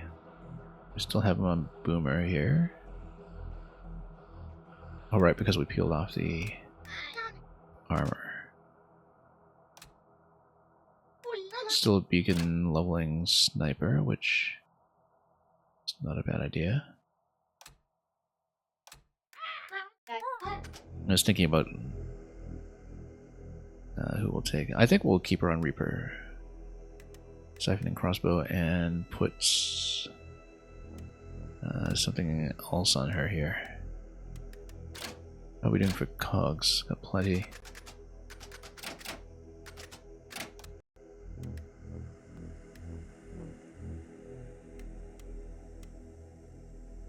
Sidearms are good for this too. What do we have on her other than that? Actually, putting her on flanker for the cooldown reduction might be a good idea. I like the idea of putting her on flanker actually because we're so cooldown dependent on her sometimes. With all the sniper abilities and such, that this is going to be a pretty significant gain. So let's actually put her on flanker and just change things around a little bit. Yeah, even give her a square over here, in fact, and then perhaps have cooldown reduction on this with this unit. And what else do we have here? Yeah, and precision scope, in fact. Unless we want the sidearm or something. No, we'll go with all that. Or maybe XP bonus. We'll keep XP bonus. Might be fun. Then we can maybe build... yeah, everybody's a bit close range at this point. We have engineer, we have flanker. So somebody who's going to stay on snipes, perhaps. Yeah, matchstick over here. What do we have? Otherwise, let's see. Might go matchstick again for some of that explosion. Matchstick would actually synergize really well with Wesley over here as well. Just trying to decide who we need to level. Now we've got a lot of overflow XP on Tristan. I'm just wondering what would be best here.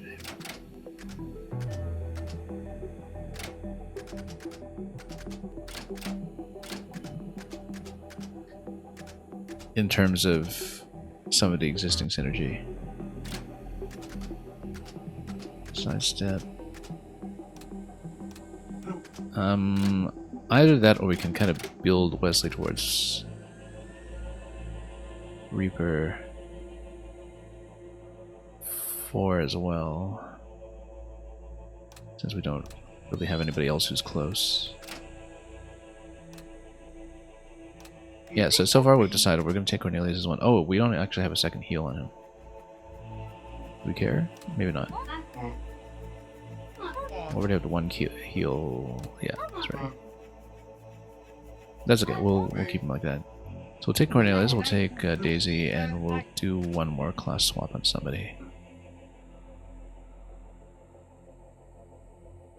Maybe Poe on Sniper to get the aim line going.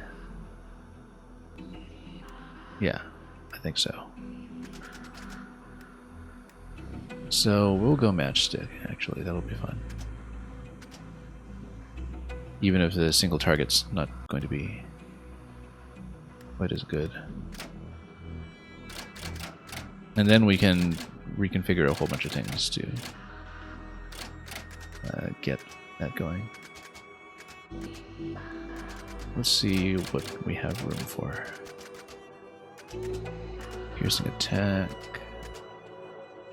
Cool for sure, I would say. Some of this will have to wait until we have more cogs, perhaps. Unless we have one on... Yeah, we're not using beacon this turn, so let's actually go with that. And then for penetrator, we'll have backbiter.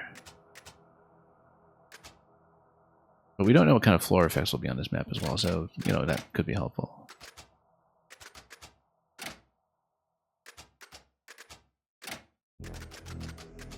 And, yeah, payroll would be nice, but we'll have to skip it for now. Most of the movement here would be nice, in fact. But we just don't have enough points. So yeah, box of sidearms, precision scope. I mean, it would be better if we kind of got that crit chance up too, perhaps. We might need that better. Yeah, we actually don't need precision scope so much. We'll go with, because it, you know, somebody who's already a natural sniper, it's not necessary. We'll actually go with critical chance if we can find that. There we go. Yeah, +2 on direct hits as well. So yeah, matchstick would be fun. Okay, so we'll go Poe, we'll go Cornelius, we'll go Daisy. Do we have everything we want? Only thing I can think of is if we want to replace experience badge with something like a heal or movement ability. I said we just go with this and let's have some fun. Instead of dawdling here all day. Oh, do we have a sidearm? If we don't have a sidearm, then no point in... Oh yeah, we have the box of sidearms. Okay, good. Okay, let's do it.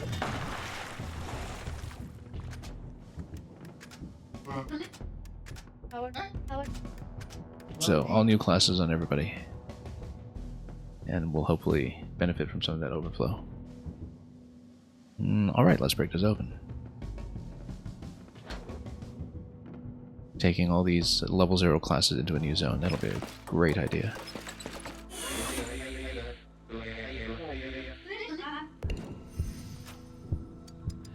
Entropy, you say? Well, let's open. Surface dwellers will not lay your cursed eyes on the beam gate controls. So there's some kind of connection between these two units. Interesting. Wonder if it's shared health or something. Atomic reviver. Scrap linked revivers on the same turns. Okay. Or place a crewmate to block them from reviving. Interesting. Well, having some of the kind of post-shot movement, like a shifty, for instance, is pretty critical for this kind of thing. Okay. We can do that. 11 damage. Yeah, we can do that. Let's see here. 12 damage on her. 11 to 14, that's with the crit, of course. It does splash. Direct attacks do the extra 2, though, and we don't. Oh yeah, and this is a blocking piece, too, so we have to be a little careful with that. Quite a deflection pattern on this, in fact. Yeah, we're not messing around with this. Oh, we don't have perfect shot, okay, so... We'll just have to do it imprecisely. And move back a little bit. That's almost a headshot, not quite. I don't think we'll really get a good one here. Let's see.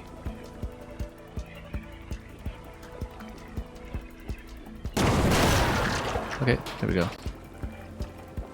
And then, interesting, you got those 2 orbs down there. I wonder if... Yeah, that looks like it's... Well, first of all, fire. Secondly, the revival zone. We should have thought about the fact that we're setting ground on fire. And anyway, Cornelius is going to get up over here and shoot 3 times. Maybe get behind cover to do it. And try to get the deflection. Let's see. I should have put a scope on him.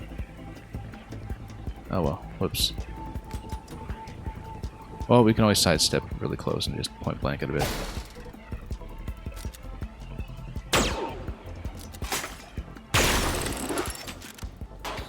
Okay, and then we'll grab the loot bag. After we've had a chance to shift. Where to next? Oh, the door's down here, okay. So we'll head to the ladder. Fire is going to spread on the door next turn, though, it looks like.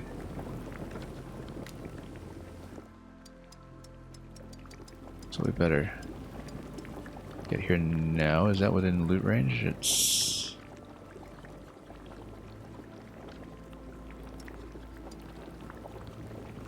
yeah, that's when the aura...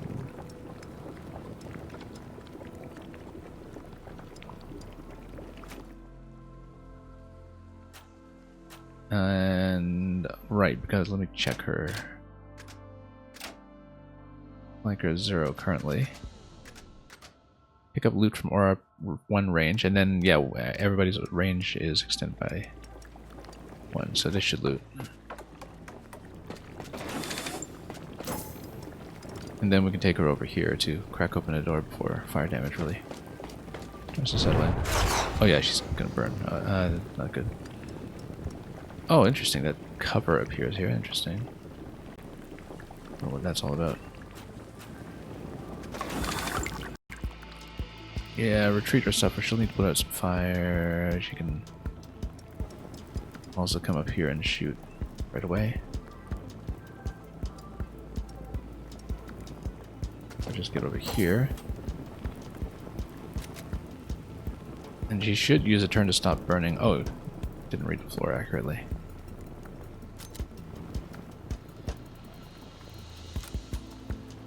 But we can also do wheel and deal. If you end your turn with a move, though, so ending your turn with putting out fire is not a move, but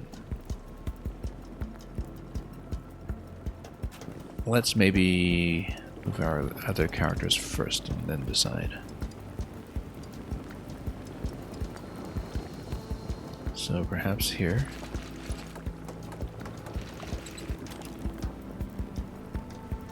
And we'll try to... oh, this is actually going to hit. Look at that. If it's the backbiter attack, it'll hit. If it's the headshot, it'll also hit. This is going to be a little bit of a trick shot, but try to stabilize it. There we go. And then this will give us a turn here too.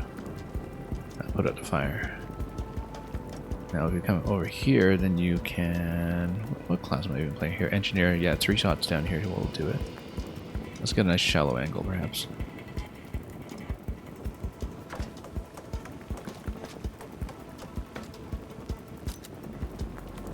This is maybe not the most accurate.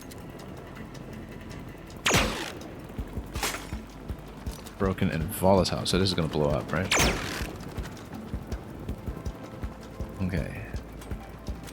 In that case, actually go for the stun gun. Or even wheel and deal if we're willing to take damage from fire this turn, which... I feel like there's going to be a bit of an explosion range on this guy. But we can go stun gun, maybe. That would just hit the armor, though.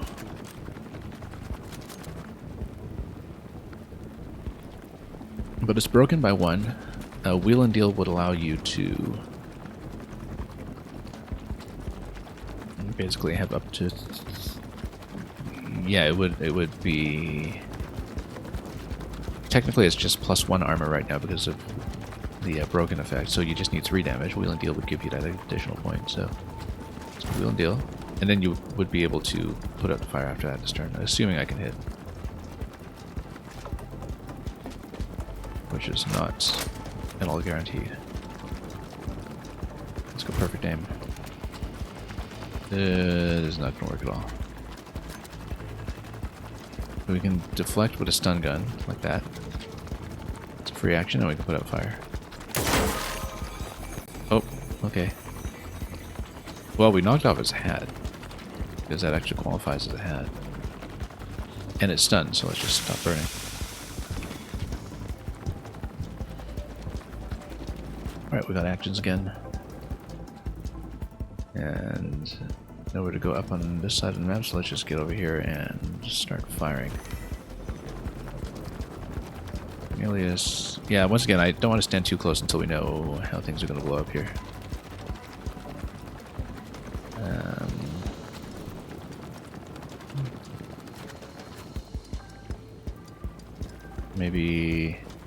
Well, we'll need to reload anyway, so.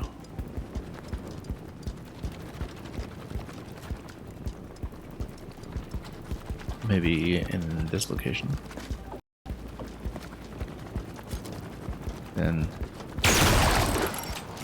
Yeah, it's pretty goopy down there. I don't know that we... Well, we can always kind of stand it aside, perhaps. Atomic Rust. Rust stacks and does damage over time. You can lift the curse by scrapping an enemy. Okay, well now we know. Negated by armor. You take 1 less rust damage per turn for each armor point. Which we don't currently have, so... I guess we shouldn't have stepped in that. And, yeah, we actually are out of actions. Which I didn't think about. Okay, well, that was not wise, but... Interesting, it gives you 2 loot points here, that's fine. We'll head over here. So... Released by scrapping an enemy, that's interesting.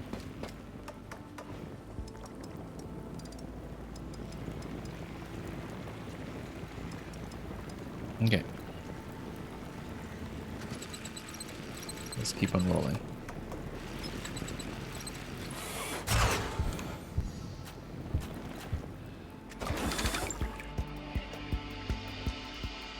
Two of these linked, and then we have a zone transition.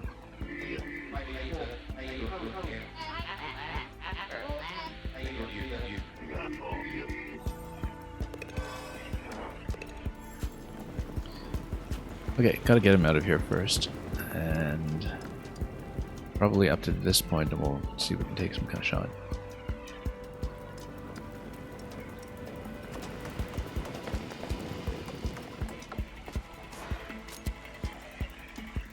Not really. Oh, yeah, maybe with sidestep we could have done it, but bit of a tricky location out here. Maybe we could kind of do a deflection up the ceiling, perhaps, if we're really precise about it, but...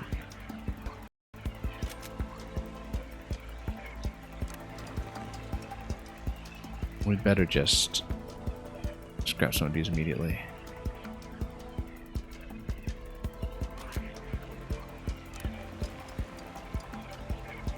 How about we get over here so we can scrap on both sides? This one's gonna blow up on me though, right? Unless it's only with the volatile effect first. Okay. Double shot. Oh yeah, we're no longer buffed by anything here, so... And regardless, we need to scrap 2 in 1 turn.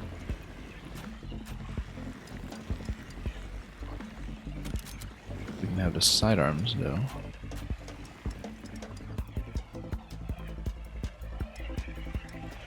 And then...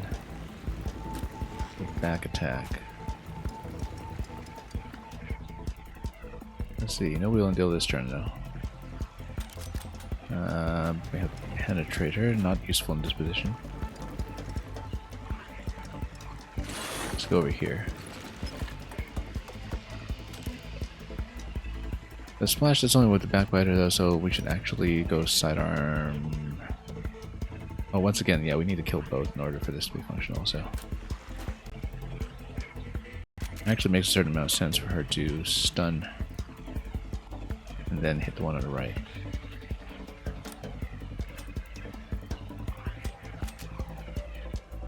And we got cooldown on a double shot. We'll just double shot. But I feel like this is going to get into the explosion effect pretty quickly.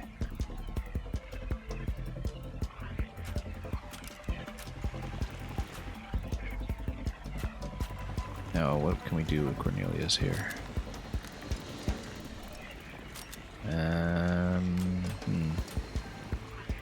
One step further? Maybe so, and then we can kind of get a decent angle from here.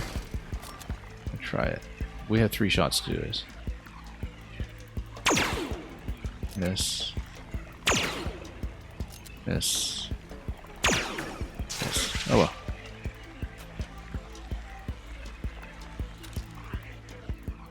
I mean, we can always block the respawn point as well, or get a deflection I try to scrap as many of these as possible.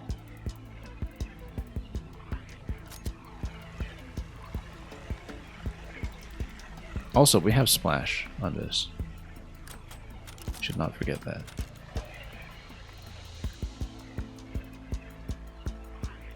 We can get this over the line and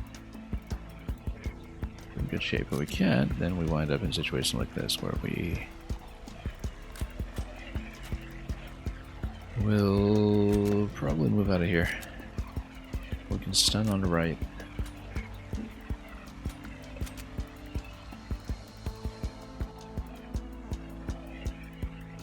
Oh yeah, there's this guy on the right side here too that we didn't even think about.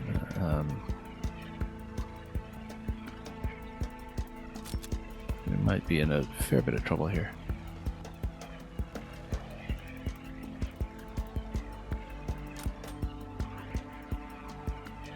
You know what, we'll go double shot here, which might actually blow to cover, and then allow the sniper weapon to reach across, maybe. Not quite.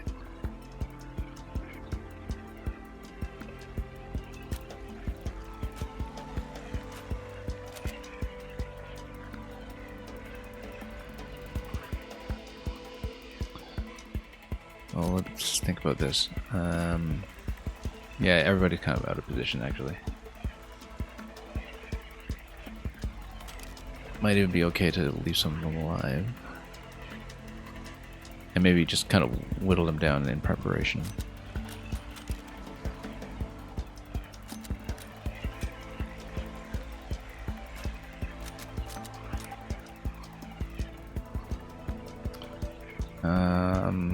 Let's see. I'm gonna try it. I feel like it's gonna blow up, but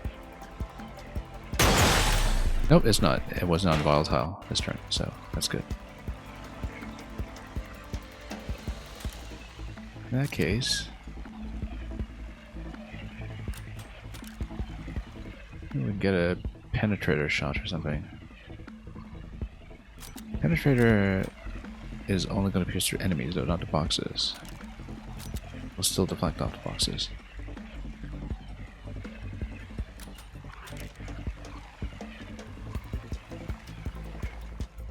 Let's see what we can do here. Probably just hit one.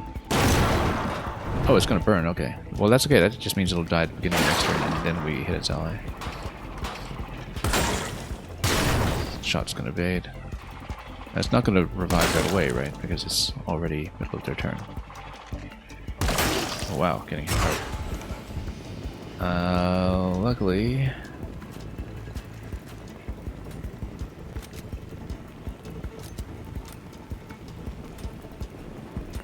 we can wheel and deal.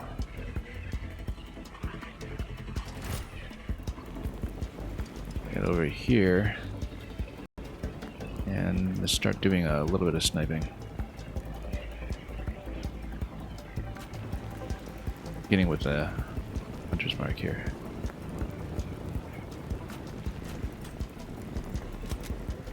$12 damage will actually just kill it. But we didn't need wheel and deal, in fact. We can just shoot from here. Oh, unfortunately the shot spread was not something I encountered before.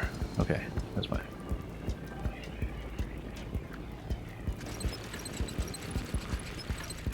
I just go sidearm. One. And then we'll need to get a scrap over here, right? So let's see if we can get a shot down from here.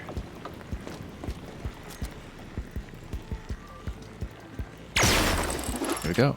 It heals up. Goes to the rust. Yeah, we have a bit of a concerning situation with our ally over there, of course, but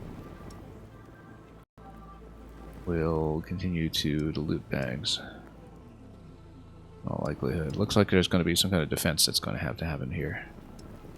Yeah, a bit of a tougher map so far, but can we expect that? Oh yeah, and you get to move between each attack as well every time you scrap, so.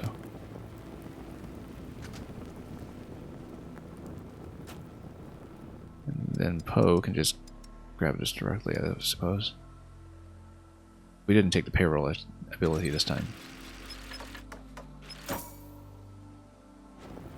And yeah, descriptivist. I think I need to check my bot permissions and such, because I think it's actually not successfully scrubbing all of the spam that's being filtered here today. It's been a bit more aggressive on Twitch than it has been most days.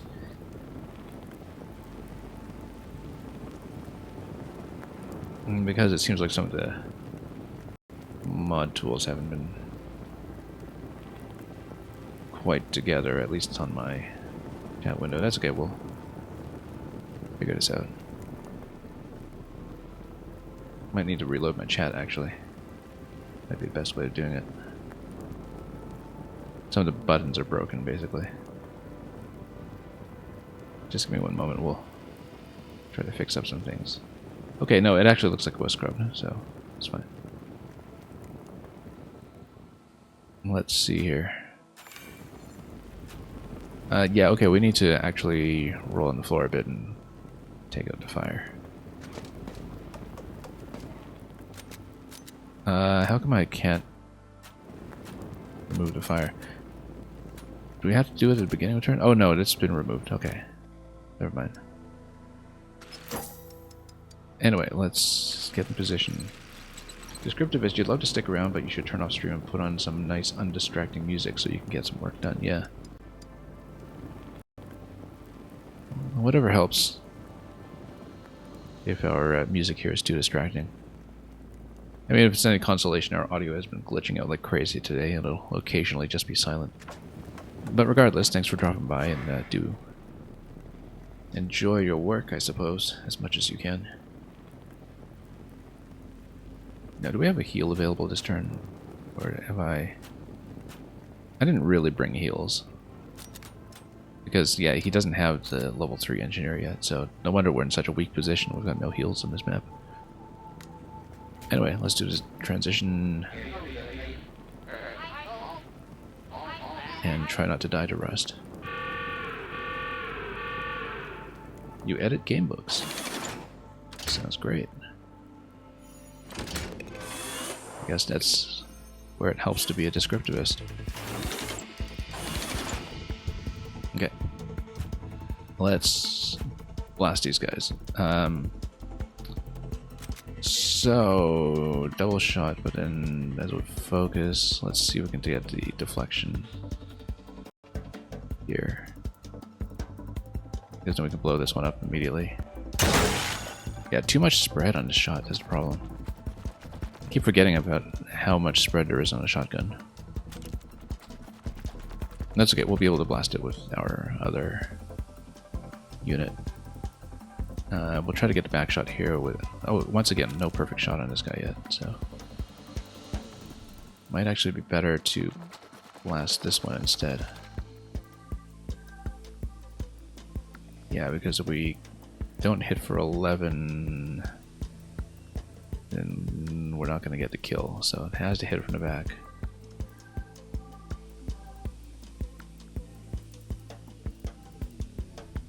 We'd better fire from different position here. Let's yeah, let's try to get this shot like that. Much better. And then we'll try to move in closer to hit this one and defend. Yeah, I had to move in much closer for the shotgun. Oops, okay, this is not great. Can we sidestep? Yes, we can. Then we'll just go straight down for each shot here. Broken. Volatile. We wanted to get some kind of back deflection on it. I don't think we'll get it, though. Yeah, no. Just a little short. Whoa, and that's a problem. Whoa, that's a big problem, actually. Because now we've got rust on again. So he's got to get the kill on this one. Or we're in big trouble. Maybe shoot all the way from over here. We need to blast the cover, actually. If we destroy the cover, then maybe we can do it. Or, okay, no, sidesteps on cooldown.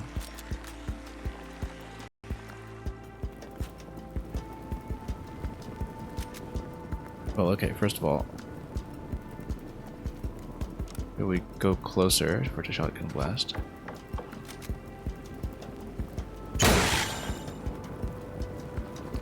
Volatile's okay. We will need to maybe sidearm this piece of cover here. Destroy it, and then we get a clear shot from the right side. Gotta try it like this. Oh, didn't get the kill on the right enemy. Okay, that's fine. That's a much better deflection than I thought we'd get.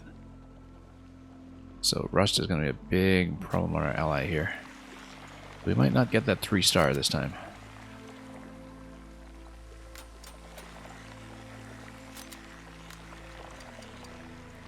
Well, let's get into a better position, a little more central, and try to get a scrap as soon as we can. And maybe we can heal up with payback a little bit.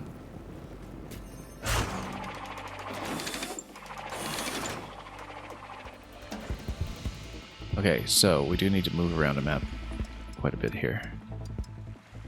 I think we can get a good shot from this point. Got a pretty considerable aura bonus as well, amped up.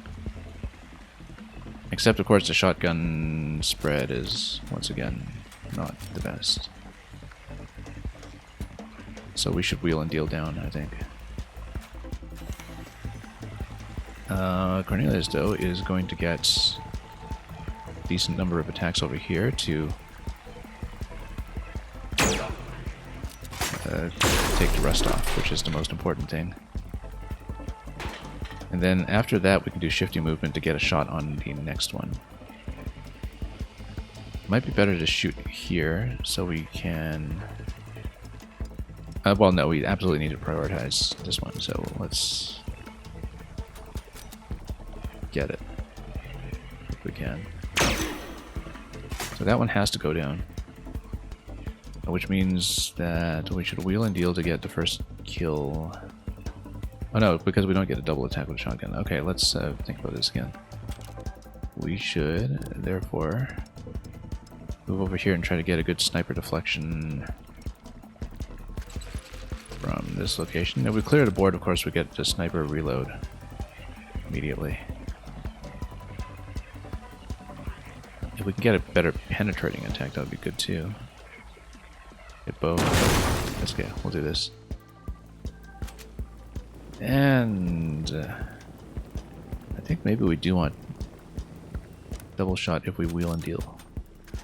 Get in just a little bit closer, not too close because we don't want it volatile, but it's not volatile right now, so let's actually just go for it. 10 is not enough. We will want to go double shots. There we go.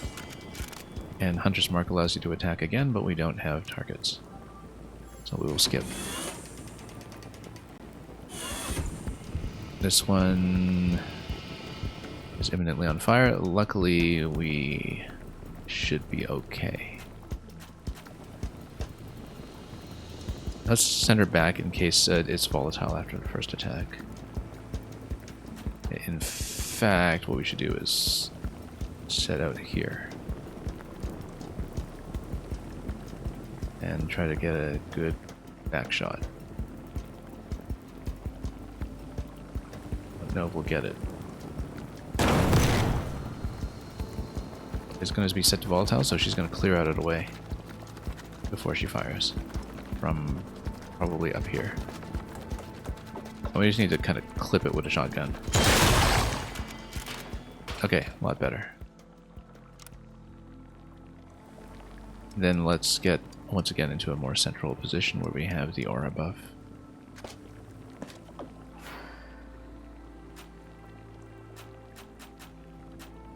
And yeah, I mean, we still have Abs of Steel available. I completely forgot to get the class upgrades on, or rather the personal upgrades on the unit with the fragments that we were sitting on. Because I was even talking about how we would upgrade Cornelius to have the 2 turns of invulnerability, and I just totally forgot about it. Alright, so we actually want to bunch some characters up together so they can have the correct buff, I think. Actually, explosion and penetrating shot would be very good here, so let's see if we can do something. Like, penetrating shot with a back shot would be best. If we can get in position maybe here. And we can even sidearm a little bit. Because it'll be a free action. Yeah, let's go penetrator. That'll actually hit everyone. And let's go power shot. So ideally, well, we'll have a bit of a back attack on some of them. Oh, that almost got the last deflection. That'll be fine then, because then we just shoot from this location. We're just fine. We'll even have a hat to loot there if we want to get in close. Yeah, of course we do. One turn left. That's okay, we'll take them. Now, once again, we do want to get the shotgun on her. She'll lose focus in this location, but we will get within some kind of buff. Perhaps. Or wheel and deal over here. Yeah, we'll see. We don't want to be so close to the explosion, I think, but unless we can one-shot it.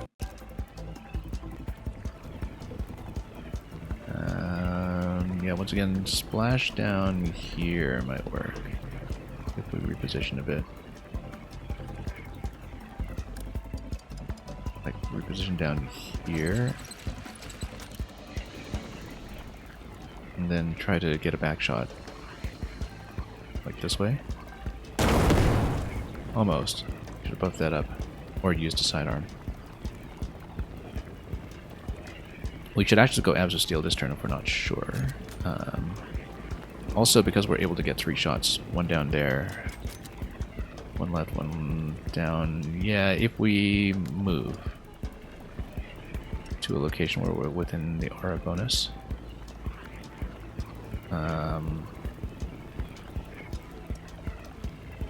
Or actually, we could use Shifty to just reposition ourselves as necessary. Because you can shift and then continue shooting.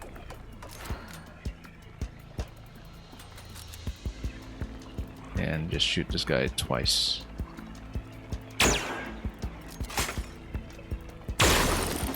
And then shift out of the way so you're not in the explosion range.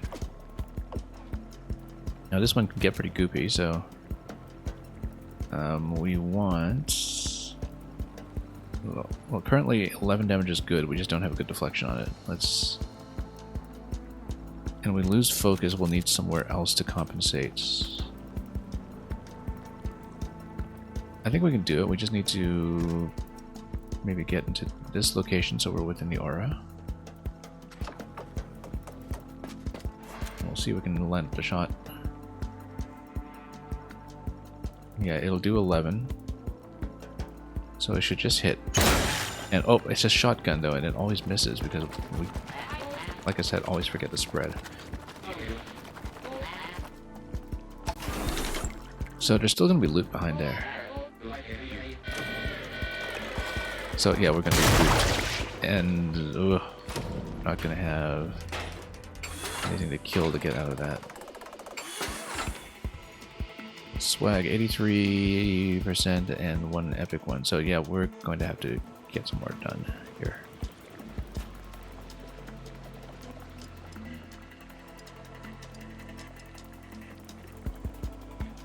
Come down here and shoot down, perhaps.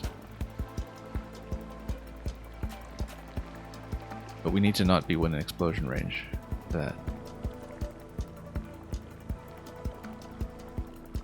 Though we can sidestep in this location and then shoot down from here. Right? Is this sidestep? Yeah, it is. Okay, so we'll go down and try to heal up the payback. Sidestep here. And then we should be out of explosion range, I hope. And yeah, got it. And then we'll go up a step to get closer to this door here.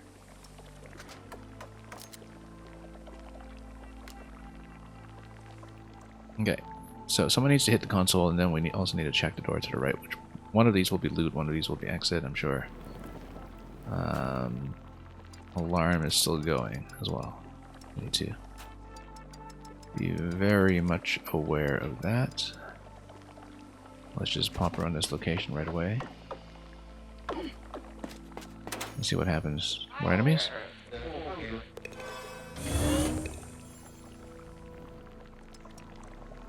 Well, get to the evacuation point. Not yet. We've got unfinished business here.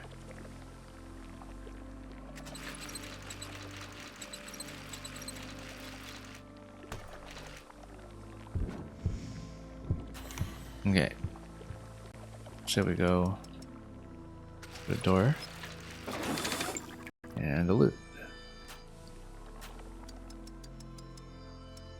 Yeah, grab the loot at range. How come we still have swag 83%? I think we missed a loot bag in the previous room before we locked ourselves in. That's okay. They don't count towards the star completion at least, but we've definitely missed something. So we won't get full bounty for 100% loot. Unless there's some kind of surprise in this room here that we don't know about. There might be. I don't know if there's a switch that we had to hit for that, but it looks like these are just... No, these are just enemy reinforcement rooms. They're all locked down. So, yeah, we definitely missed something then. We missed a bag somewhere. That's too bad. And it would have been... Yeah, we locked ourselves out of it too, though.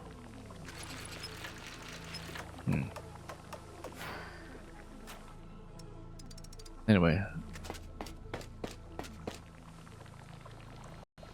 Yeah, huh.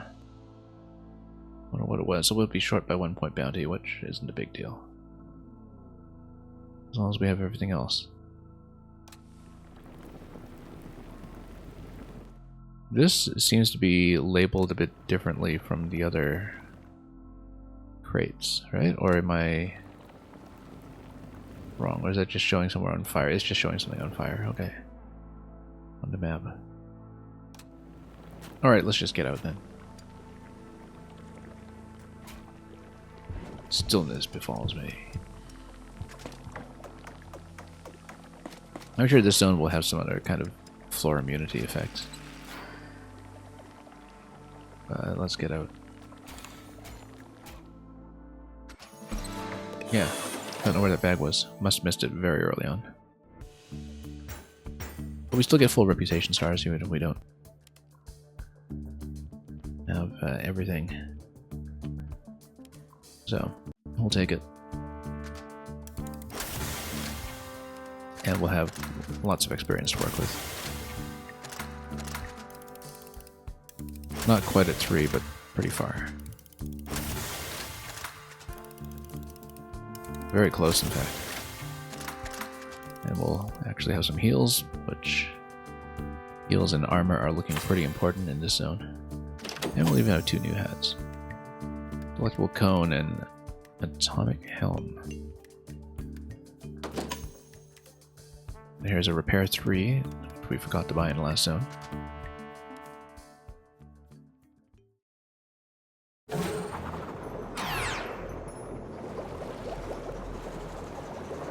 Okay, so we'll try to find the rest stop.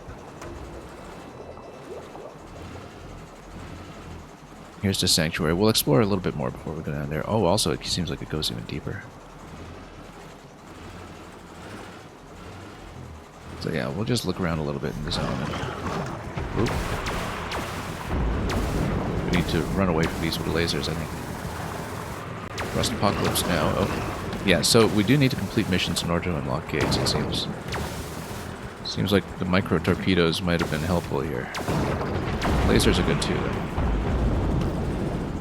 Let's blow up the big boats. Yeah, this is quite a variant on our existing combat systems. In terms of what we were testing before, I'm not expecting a ship to quite like that. Laser is getting me out of trouble there for sure. Here, there's Apocalypse now. Yeah, we'll just run around a bit and see what else we can find. Oh, that's something new. That's what atomic defense looks like.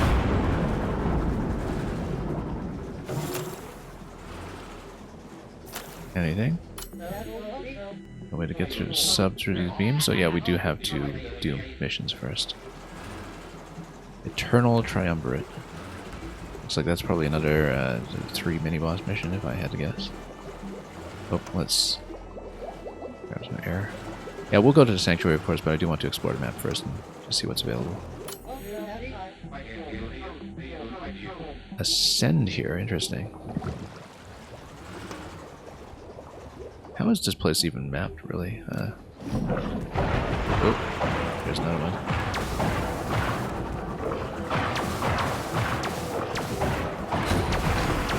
I need to drive sub. Pilot it a lot better than we could do. Whoops.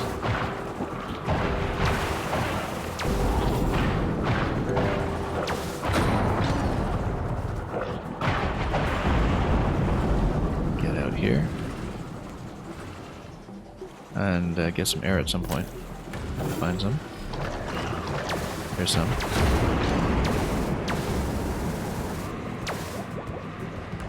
Stay back and look for torpedoes, I think. Torpedo spread is going to help out quite a bit here.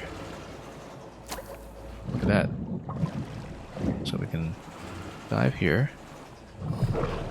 Yeah, sometimes we just need to look for lights to see what's a location that allows us to ascend.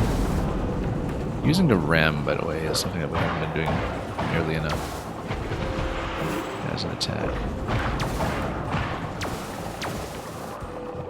Pointer torpedoes are this thing.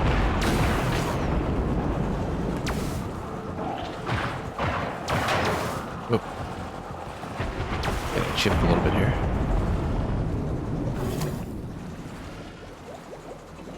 So yeah, we're just going to discover the map. I doubt we'll do more missions today, but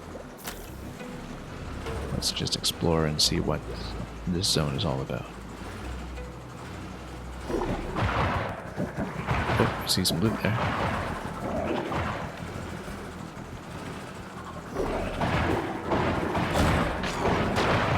Oh, that's a lot to work with. High-powered scope. Yeah, we found better stuff than that, actually. It's not really that good. It's kind of like a minefield. We better find some air. Yeah, when you go to the mission spaces, they have some air bubbles around them. What a huge zone, actually. 4 out of 42. This is going to be gigantic. What a big game this is. Far beyond anything I could have expected. And then, yeah, there's another zone here where we'll have quite a bit of sub-combat. And then, yeah, we can kind of dodge by changing levels.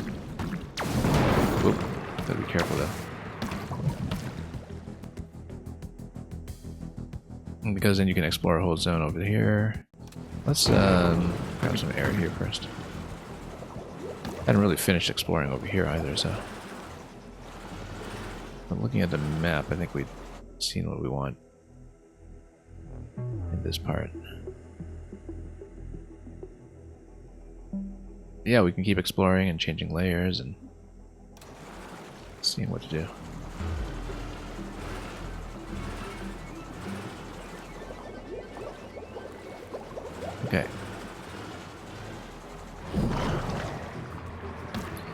Yeah, let's not get trapped between two of these. I feel like that's a bad idea. We need to fight them separately.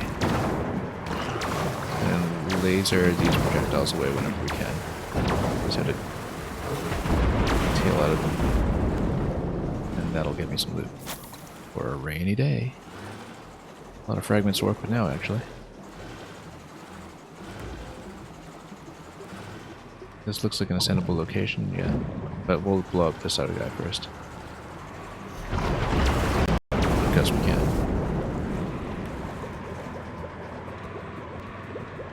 Torpedoes? Here we go.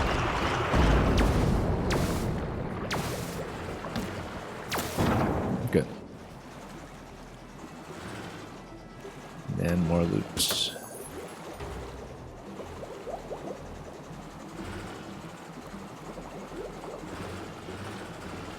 Yeah, when we see some light, we can ascend.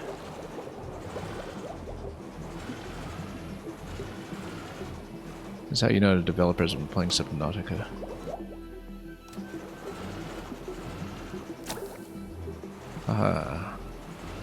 Anything here? Yeah, you can ascend through here. Only thing is that the map, of course, is just flat map, so it can be difficult to see which layer you're traversing. But we'll discover as many of the missions as possible so we know where we're actually able to go as we steadily unlock everything. And it looks like you can just go around and hit some of the switches too to connect the different parts of the layout. Like that one, which now brings us back to this central area and over to more loot. That's a lot of fragments all of a sudden. We don't want to spend them yet. We'll unlock another tier of upgrades of some sort when we do go to the sanctuary, I think. So back here, we're back on this layer. So yeah, I did a pretty big circuit around here. How many stars have we encountered so far? 9, 14, 18, and 4, 22. So yeah, we've got a lot more space that we have not been able to reach yet. Over multiple layers of the map, and there will be a bit of mission progression to get to the other ones, no doubt.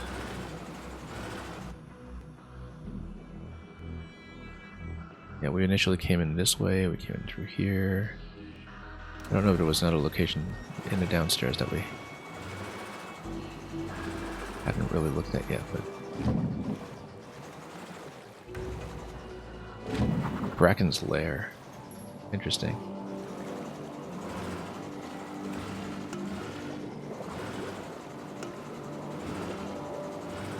I mean, surely we can't just approach it right away. There's got to be some other plot requirement before then.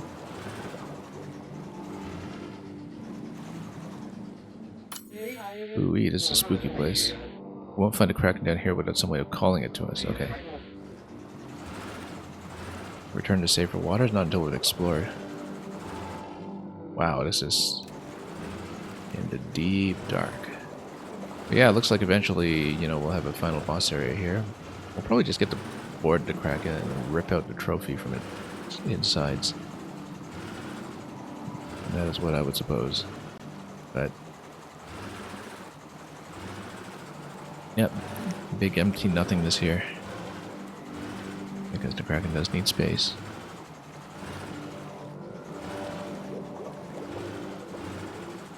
Anyway, let's continue making our way out.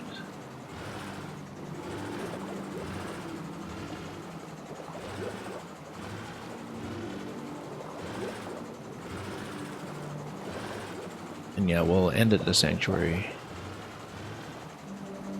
No, we won't finish this day of missions yet. Oh, well, you can go even further up, above the sanctuary.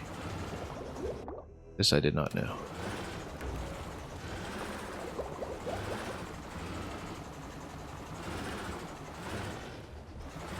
Oh, no, because this is the way we just came in. Okay, yeah, that's right.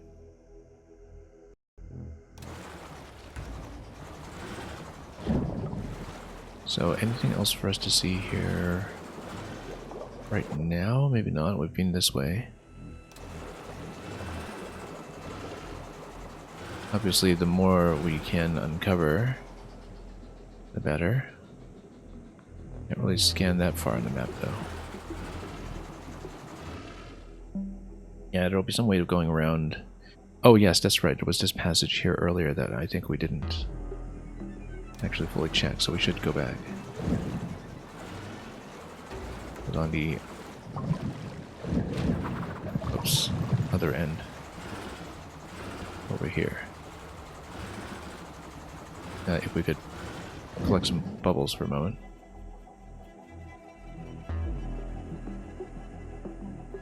Right, because there's going to be some kind of passage past this point.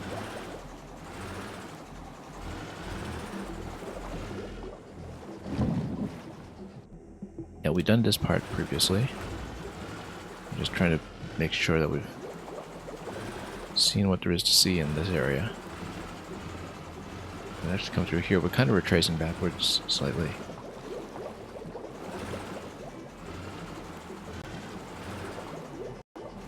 But this was just a loot, right? So yeah, nothing there.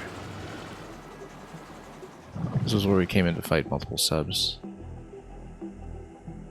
So yeah, we've uncovered this, but this passage looks like it's locked behind this mission. And this mission would basically open the path to everything behind here, so... Looks like that is a required path.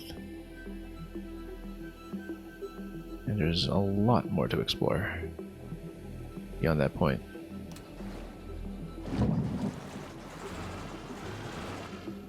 Okay, in that case we better go back. Where am I? We're deep down.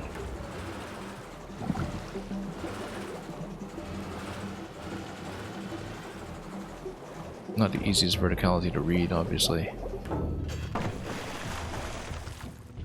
Yeah, investigate the vaults.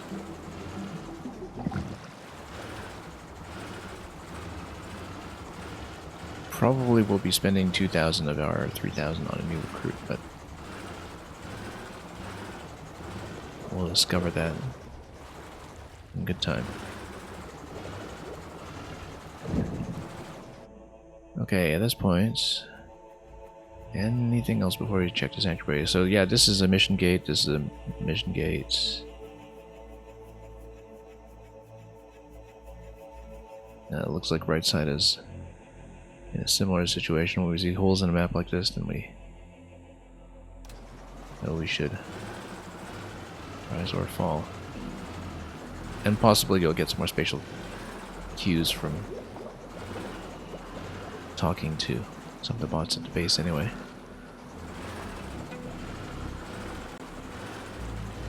So let's go to base and progress a bit, explore a bit, see what we can do. Importantly, it looks like there's no tier 6 secret shop that we can access yet. But we will of course keep our eyes peeled for one. Oh yeah, there's this little left side corner over here too on this map that maybe we didn't look at. You know what, I want to look at that. If we can do this. Looks like there's a little bit more we haven't seen. On the western tip over here. Yeah, that's something. Oh, and more traps. Oh yeah, this is definitely hiding something good. Yeah, we need to be careful if our shield is already down. And then no area here either. Wow, this is like something. Oh, there's loot. And there's also whirlpool. We need to be super careful here. Or we just straight up lose. Reinforced Blading 3, that's 5 HP. Very good. Now let's not lose. Let's go over to the whirlpool and get out.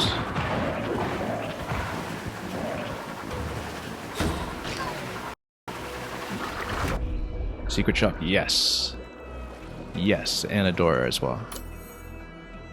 That's exactly what we wanted, to find the secret shop ahead of time. and hopefully see some tier 6 weaponry. Exactly what we were going for. And we may prioritize weapons over recruitment. Wow, look at that. All the best stuff. We had to go through a lot to be able to dive this deep.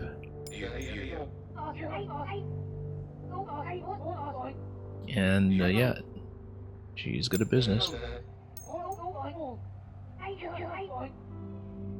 Yeah, your most loyal customer indeed. Okay, cooler unit. We have one of those already, but those are obviously very, very good. So basically, a lot of the best items we've found so far in the wild are available here if we want to stack more. Only items though, no weapons. Torpedo damage 2 is pretty good though. Charge laser 2. That's for front weapon though. Places torpedoes. And yeah, engine booster is one that we kind of skipped out on the previous shop. So yeah, no weapons actually, which makes me think that maybe there's no tier 6.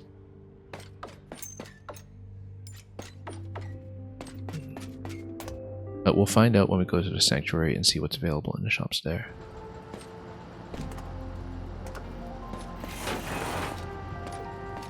And yeah, we've got a good run of fragments at this point.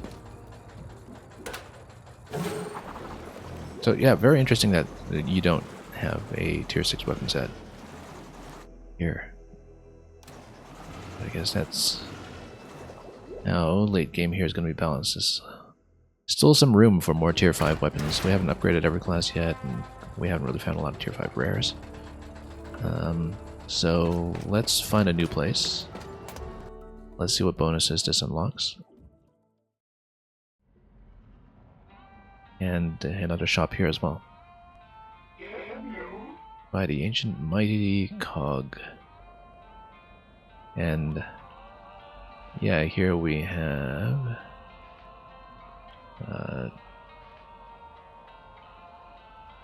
what? Setting 21, 24? Am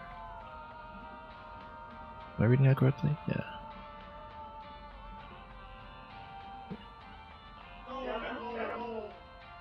Okay. Mighty Captain Faraday. Old friends. Piercing blue eyes, yeah, of course. Very asymmetrical, yeah.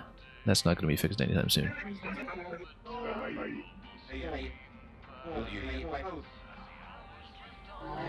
No one can kill the monster. Well, we just need to rip the trophy back out, right?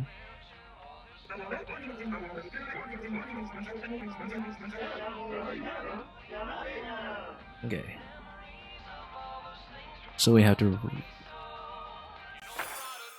rest up first, perhaps, but we're not going to do that until we've done this cycle and collected some bounty, because there are new bounties.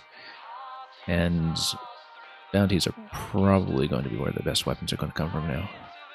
We have one crew slot. The next crew member costs 2,000. Given that we might not have weapons to buy quite so much, maybe we will go for the new recruits quickly. But we'll see what the submarine upgrades are first. Because we'll, yeah, try to see what rare loot is on this side as well. As we drop down. Fragments, that's fine. And so yeah, it's a lot of equipment here. Auxiliary air tank. Might be good. Later. Micro torpedoes. Yeah, because there's some incentive to be getting some weapons that synergize well with each other. Top laser, for instance, will account for the fact that our top cannon at this point is completely unusable underwater. And so we might actually go for the top laser, depending on how much cash we have. Yeah. Top torpedo's not bad either, given that we have a torpedo buff already. We definitely need a new top weapon. And yeah, it's more equipment. It's no weapons at all, actually. Oh, more loot back here. I wonder what that is. 2,000, you say? I'm kind of curious. We might just pop that just because it's the most expensive thing here, and surely that means it's worthwhile, right? It's not just a hat or something. Yeah, all of these we've seen, and we've found better stuff, actually. But more cog chains might be good, since we have so much going on. Atomic weapon. A random atomic weapon. I wonder if that's something that's repeatable. Because maybe that's the only way to get tier 6 until we start looting. And so, I might prioritize that over the new crew member.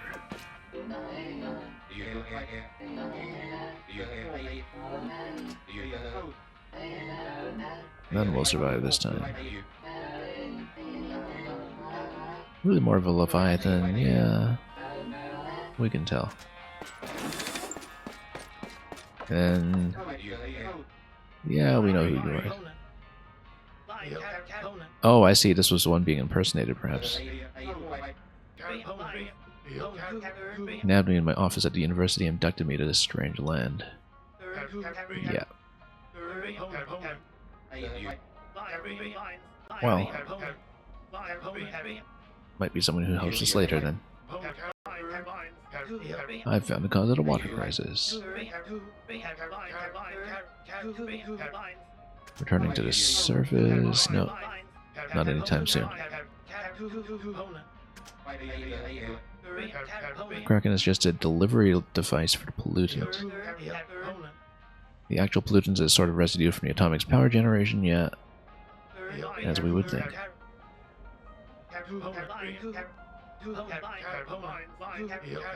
Okay, that's it for that. 4 out of 15 so far. 4 out of 42, so yeah, we'll have some kind of zone bonus here, obviously, for completing it 100%, as we eventually will.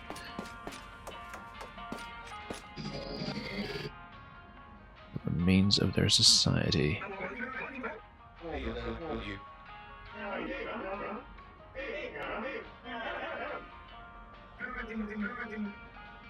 The Reckoning believe we Steambots are responsible for its fall. Yeah, more or less.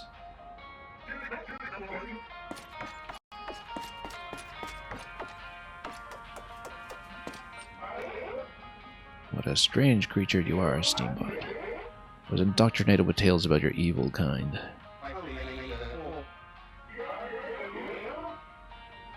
Yeah, the Reckoning, of course, must be the event in Dig 2. I even got a record from a collector southeast of here. Hence, the availability of steam-powered giraffe even all the way down here.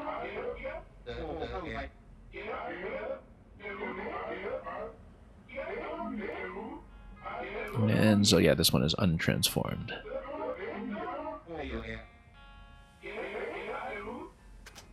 What was it like being part of a Reckoning? Yeah.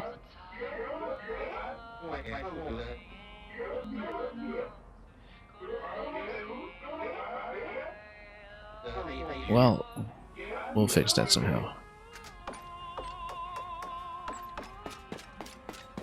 We'll also talk to the bartender. We're not going to rest up yet, though.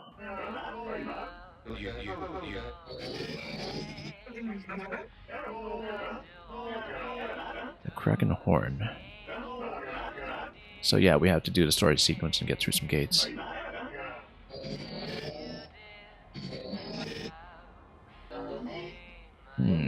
Curious. Inside the Reckoning's headquarters and the collapse of 2 infamous brothers. Ah, yes. They'll be the bosses before the boss. The Kraken Keepers. We'll take them out. We've got plenty of time for vendettas. Headquarters out east protected behind 2 beam gates. Yeah, so we'll just unlock the gates. From the control stations. A few hundred years ago, our society was thriving deep beneath the crust of the earth. When a world broke and a sea flooded our grand halls, we had to adapt. We could have shared the surface world, well, not much of it. And they've been seeking vengeance ever since. Okay. So we lower the beam gates as our main objective. I'm curious, we're getting it. Now I wonder if this is just repeatable. Atomic shotgun, look at that. And it is a rare. Reduces all cooldowns by 1 each time you scrap an enemy. Yeah, because this will be great in conjunction with a really cooldown heavy build, I suppose. Even if the double shot's no longer going to be on it. But, I mean, if we put it on Chimney or whatever, we actually would have it with a double shot that we can reduce. And have a very high-powered build that way.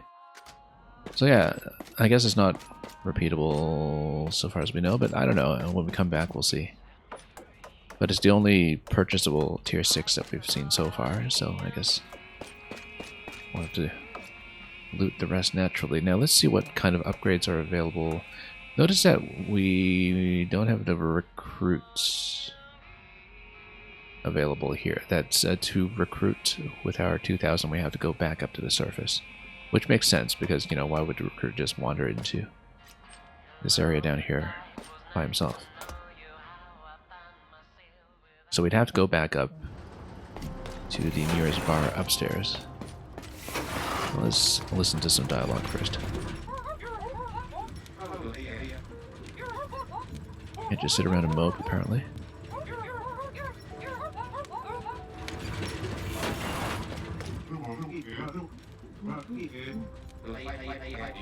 Yeah, once you've fixed everything, eventually.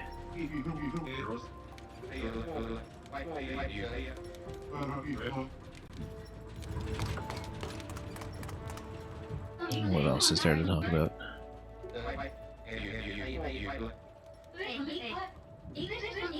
Daisy is writing something. A serialized collection of adventures.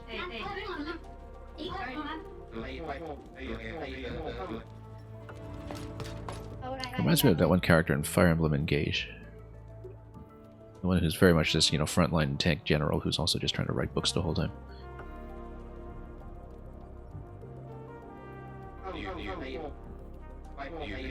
Even though they do their darndest to hide it from us, yeah. Let's see.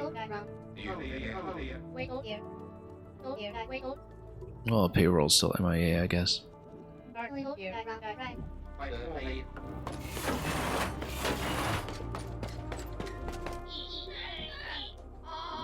Except for the real Dr. B.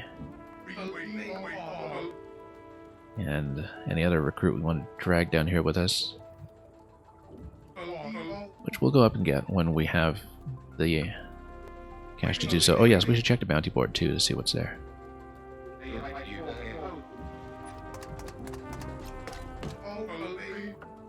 Venture to the Outer Rim. Yeah, back in Heist 1. Or so. Oh, unless he's talking about the Outer Rim of this map. Maybe, I don't know. Or it might just be the other fragments that have come off the Earth.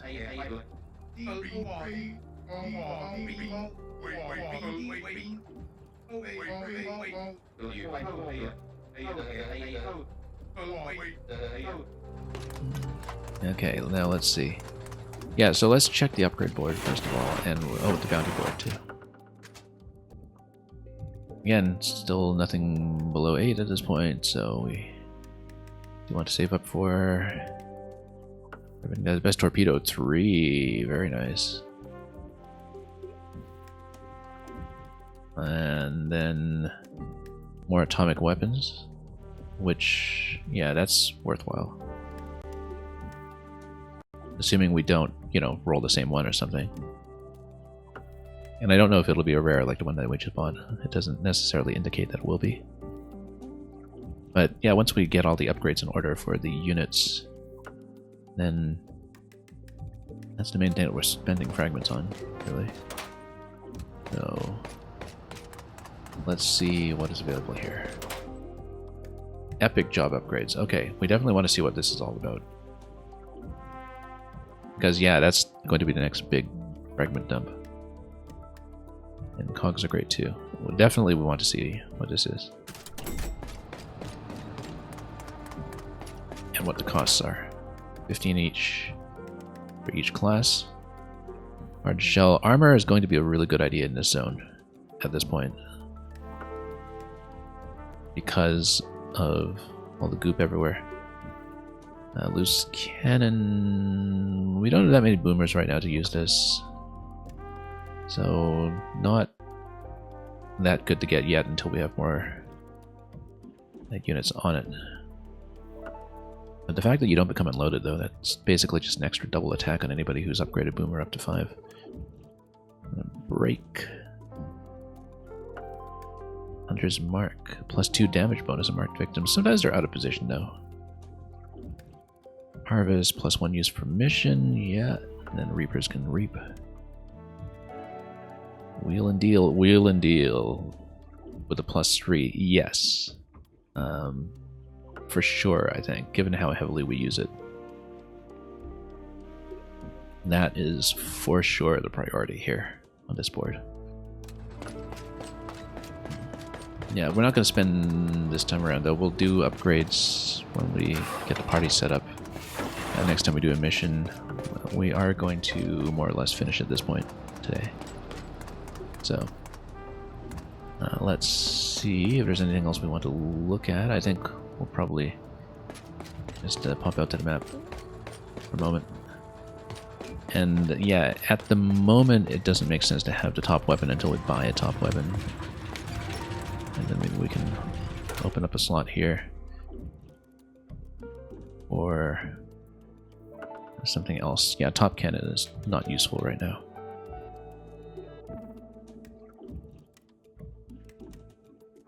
So let's see. Laser cooling unit.